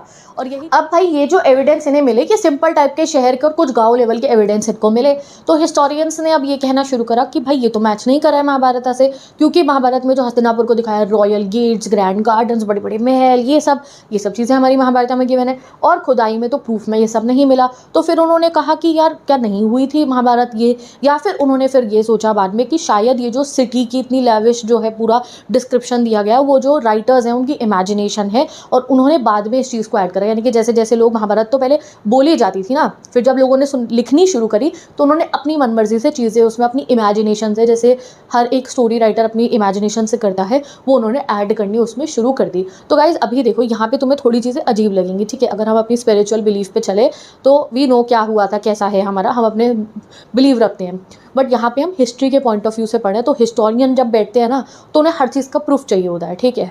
वो स्पिरिचुअलिटी पे, ये सबसे ज़्यादा प्रूफ पे बिलीव करते हैं। तो यहाँ वो हर चीज़ का प्रूफ देखेंगे कि हाँ हुआ था या नहीं हुआ था, लिखी थी तो अच्छा क्यों नहीं दिख रही है हमारे को। तो अभी हम हिस्टोरिकल पॉइंट ऑफ व्यू से यहाँ पे पढ़ रहे हैं। अब नेक्स्ट एपिसोड जो हमारा, जिसपे सबसे ज़्यादा चर्चा होती है, वो है द्रौपदी की पॉलीएंड्री मैरिज। अब देखो इतनी बड़ी हमारी महाभारत है, हमारा टेक्स्ट, ठीक है, जिसको आगे लोगों ने फॉलो करा, सोशल नॉर्म सोसाइटी में कैसा रहना है जिसमें लिखा गया था, उसमें ऐसी चीज़ दिखाई गई पॉलीएंड्री, यानी कि एक वाइफ के बहुत सारे हस्बैंड होंगे। तो हिस्टोरियंस ने ये सोचा कि जब मेन थीम इतनी बड़ी स्टोरी का ये दिखाया गया है कि एक वाइफ के बहुत सारे हस्बैंड है, तो क्या पता ये चीज़ कॉमन हो उस ज़माने में।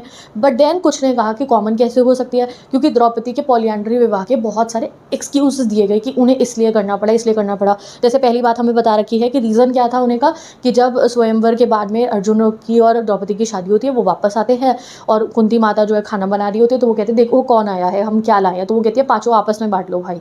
तो इसलिए उन्हें अपनी मम्मी की बात माननी पड़ती है एंड उन्हें पांचों को शादी करनी पड़ती है। एक एपिसोड और है कि कभी द्रौपदी ने जो है शिवजी से वरदान मांगा था कि मुझे अपने हस्बैंड में ये क्वालिटीज़ चाहिए। अब वो इतनी सारी अच्छी अच्छी क्वालिटीज़ एक इंसान में तो हो ही नहीं सकती थी इस धरती पे, तो इसलिए उन्हें 5 अलग अलग लड़कों में वो सभी अलग अलग क्वालिटीज़ मिली और उन्हें पांचों से शादी करनी पड़ी। तो ये सब हमें एग्जांपल्स दे रखे हैं कि इसलिए उनकी पॉलीएंड्री मैरिज हुई। तो इतने एक्सक्यूजेस दिए, मतलब कॉमन तो नहीं थी ना, या फिर ये बोला गया कि शायद कॉमन होती थी, बट बाद में ब्राह्मण्स को लगा कि नहीं होना चाहिए, तो उन्होंने बाद में एक्सक्यूजेस ऐड करके ऐसी ऐसी बातें हो रखी है ये एंड वाले टॉपिक में, ठीक है? तो ये क्वेश्चंस ज़्यादा हैं, इस पर जिस टाइप का क्वेश्चन आएगा वो मैं आपको प्रैक्टिस करा दूंगी, कंफ्यूज मत होना इस टॉपिक में। इनफैक्ट हमारे इंडिया का जो हिमालय रीजन है, वहाँ पे कई जगहों पे पॉलीएंड्री प्रैक्टिस होती है, ठीक है, या होती थी। तो क्या कॉमन था बाकी जगहों पे भी? या फिर नहीं होता था, ये बात आती है। और लास्ट में ये बता रखा है कि शायद पॉलीएंड्री तब होती होगी जब वॉरफेयर में, जब बहुत सारे आदमी लोग वॉरफेयर में जाते हैं ना, यानी कि जब वॉर पे गए हुए हैं बहुत सारे आदमी लोग, ठीक है, वहाँ पे अगर कोई वुमेन का क्राइसिस हो जाए कि ज़्यादा औरतें नहीं हैं समाज के अंदर, तब शायद पॉलीएंड्री प्रैक्टिस की जाती हो कि एक वाइफ के बहुत सारे हस्बैंड हैं।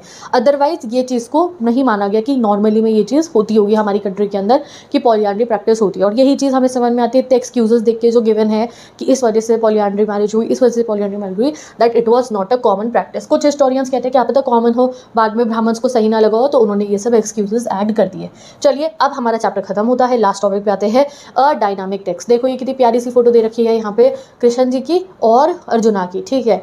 तो यहाँ पे डेट्स कर रही है ये सेंचुरी 18 की, 18वीं सदी की फोटो है ये। और यहाँ पे जब भागवत गीता का पूरा ज्ञान दिया जा रहा है अर्जुन को, ये वो वाला सीन दिखा रखा है। तो जो डाइडेटिक पोर्शन हम कहते हैं ना, जहाँ पे सारे ज्ञान दिया जा रहा है, वो भागवत गीता ही हम कह रहे हैं एक तरीके से, सारा का सारा ज्ञान जो मिला था अर्जुन को, ठीक है। तो अब लास्ट में अगर हम बोले तो महाभारत एक डायनामिक टेक्स्ट हम क्यों कहते हैं? डायनामिक मतलब होता है कोई चीज़ जो रुकती कभी नहीं, एक के बाद एक वो मोड़ लेती रहती है। तो obviously Mahabharata is a dynamic text. नए रीजन से नया वर्जन निकला, डेवलप ओवर टाइम, ठीक है। बहुत सारे डायलॉग होते रहे लोगों के बीच में, कम्युनिटी ऑथर के बीच में, और शेप करते गए हमारे टेक्स्ट को। अलग अलग चीज़ें हमारी महाभारत में ऐड होती, किसी का बताने का स्टाइल कोई, किसी का बताने का स्टाइल कोई, local stories from different regions were also added. जैसे एक स्टोरी है महाभारत की, कहीं पे दूसरी भी कुछ बातें पता है महाभारत की, तीसरे जगह पे कुछ लोगों को कुछ और बातें भी पता नहीं, ऐसा भी हुआ था, अरे ऐसा भी हुआ था। तो फिर सबको कंपाइल करके हम अपनी महाभारत में ऐड करते रहे। जैसे एकलव्य वाली स्टोरी है, एक जगह से वो पता चली, एक जगह से कोई स्टोरी पता चली, एक जगह से कोई स्टोरी पता चली, तो फाइनली महाभारत हमारी डायनामिक टेक्स्ट है, उसमें बहुत चीज़ें धीरे धीरे ऐड होती रही।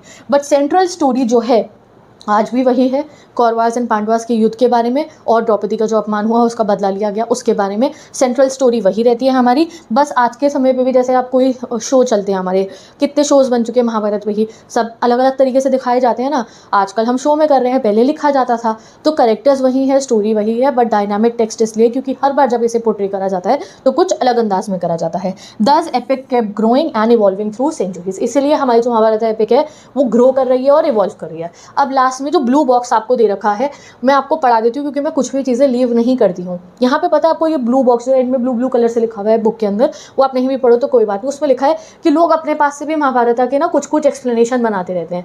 जैसे कि बंगाल की एक महेश्वती देवी हैं, उन्होंने एक अपनी पास से अपनी मर्जी से उन्होंने एक डिस्क्रिप्शन दिया है, किसका? कुंती उनिषद। उन्होंने क्या डिस्क्रिप्शन दिया है कि जो लाक्षागृह के अंदर आग लगी थी, अगर आपको याद हो दुर्योधन ने एक लाक्षागृह बनवा दिया था कि जिस पे आग लगती सब जल जाएंगे। उसकी ट्रिक ये थी कि पांचों पांडवास को मार दो वहाँ पे, फिर सिंहासन मेरा ही हो गया और किसका होगा। तो इसलिए उन्होंने पांडवास को वहाँ बेच दिया था। बट उनको पहले से खबर मिल गई थी तो वो वहाँ से भाग जाते हैं और उनकी जगह एक निषद यानी कि जो फॉरेस्ट ड्वेलर्स होते हैं ना, उनके 5 बेटे और उनकी मदर वहाँ पे थी। तो वो 5 लड़के जो फॉरेस्ट ड्वेलर्स थे वो मर जाते हैं और लोगों को लगता है पांडवास मर गए हैं। पता है लोगों को ऐसा लगता है कि पांडवास मर गए हैं। तो बाद में जब बिल्कुल वॉर खत्म हो गया, पांडवास को इंसाफ मिल गया, द्रौपदी को इंसाफ मिल गया, महाभारत का युद्ध खत्म हो गया, तो कुंती, पता है आपको, कुंती और धृतराष्ट्र और गांधारी वो तीनों वहाँ नहीं रहे थे हस्तिनापुर के साम्राज्य में, वो वनवास पे चले गए थे। वो भी इधर उधर घूमते रहते थे जंगल में। तो एक दिन कुंती माता जंगल में बैठी हुई थी और वहाँ पे एक लेडी और थी, वो निषद थी, वो फॉरेस्ट ड्वेलर। तो कुंती माता बैठकर परेशान हो रही थी कि ये कुछ हमने गलत करा, इतने लोगों की मृत्यु हो गई इस वॉर में। वो ऐसे परेशान हो रही थी। तो वो लेडी उनके पास जाती है कि आपने सब चीज़ें याद कर ली, आपने वो नहीं याद करा कि आपके बेटों की वजह से मेरे 5 बच्चे मर गए थे। तो वो कहती है कौन सी? तो फिर वो उन्हें बताती हैं कि जो लाक्षागृह में आग लगी थी उसमें मेरे 5 बच्चे मर गए थे और लोगों को लगा था कि वो आपके हैं। और फिर क्या हुआ, उतनी ही देर में उसमें मतलब वो ब्लू बॉक्स में लिखा है, आग लग जाती है फॉरेस्ट में, वो लेडी जो है फॉरेस्ट ड्वेलर वो भाग जाती है और हमारी वो जो कुंती माता है वो फायर में जल जाती है। तो ये क्या है? ये तो अपने पास से उन्होंने बना के स्टोरी लगा दी है। तो ऐसा भी कहा जा रहा है कि आजकल लोग जो है और डायनामिक करने के लिए महाभारत को कुछ ना कुछ अपनी तरफ से चीज़ें बनाते रहते हैं। तो ये लास्ट में आपको बता रखा है। सो मैसेज क्या दिया है यहाँ पे कुंती माता ने? सो ये अब ये स्टोरी बनाई, तुम्हें लग रहा होगा कि यार ये जो स्टोरी तुम्हें लग रहा होगा ये बनाने की क्या ज़रूरत थी, अपने पास से आप चीज़ें ऐड कर रहे हो। तो कहीं ना कहीं जो महेश्वती देवी ने ये स्टोरी बनाई है, ये मॉरल क्वेश्चन रीच कर रही थी यहाँ से कि देखो सोसाइटी में सिर्फ क्षत्रिय की बात होती है, सिर्फ ब्राह्मण की बात होती है, सिर्फ अमीरों की बात होती है, बट जो निषद जैसे लोग थे, फॉरेस्ट ड्वेलर्स थे, जो गरीब लोग थे, उनका हक कोई सामने नहीं रखता है। तो ये जो उन्होंने मोड़ दिया महाभारत को, वो सिर्फ एक मॉरल क्वेश्चन रेज करने के लिए था। तो विद दिस गाइस फाइनली हमारा ये चैप्टर होता है कंप्लीट। और इसके बाद आपको कुछ भी नहीं पढ़ना है चैप्टर में से, एक बार और रिवाइज कर लेना चैप्टर को 2x पे देख के। That's it, done. अब मैं आपको कराऊंगी इस चैप्टर के मोस्ट इंपॉर्टेंट क्वेश्चन जिनसे बाहर पेपर में नहीं आएगा, और एमसीक्यू भी ऐसे कराऊंगी जिससे सीवीटी में उससे बाहर नहीं आएगा। तो वो यहाँ नहीं होंगे मेरे इस चैनल पे, वो होंगे मेरे सेकंड चैनल पे, जिसका नाम है सिमरन सहानी क्लास 12 ह्यूमैनिटीज़। उस पर भी लाइव क्लासेस होती हैं 7, 8, 9 बजे, जैसे मैंने आपको बताया, मंडे, ट्यूसडे, वेडनेसडे, थर्सडे, कभी हिस्ट्री की, कभी ज्योग्राफी की, कभी पॉलिटिकल की, कभी इको की। तो क्वेश्चन आंसर्स, आपका NCERT back, your PYQs, your competency MCQs, वो सब वहाँ होंगे। तो उसके लिए जल्दी जाओ, चैनल को सब्सक्राइब करो, वीडियो को लाइक करो, शेयर करो सभी दोस्तों के साथ। इस चैनल को भी सब्सक्राइब करो, नए चैनल को भी सब्सक्राइब करो। इंस्टाग्राम आईडी से जाके नोट्स डाउनलोड कर लो, अपलोड कर दिए हैं, नाम है सिमरन सहानी नोट्स। एक प्राइवेट इंस्टाग्राम अकाउंट है, वहाँ सिर्फ आपके नोट्स आएंगे, कोई रील नहीं, कोई शॉर्ट नहीं। तो जस्ट स्टडी पे फोकस करो, और मैं मिलूंगी आपसे नेक्स्ट वीडियो में। Bye bye.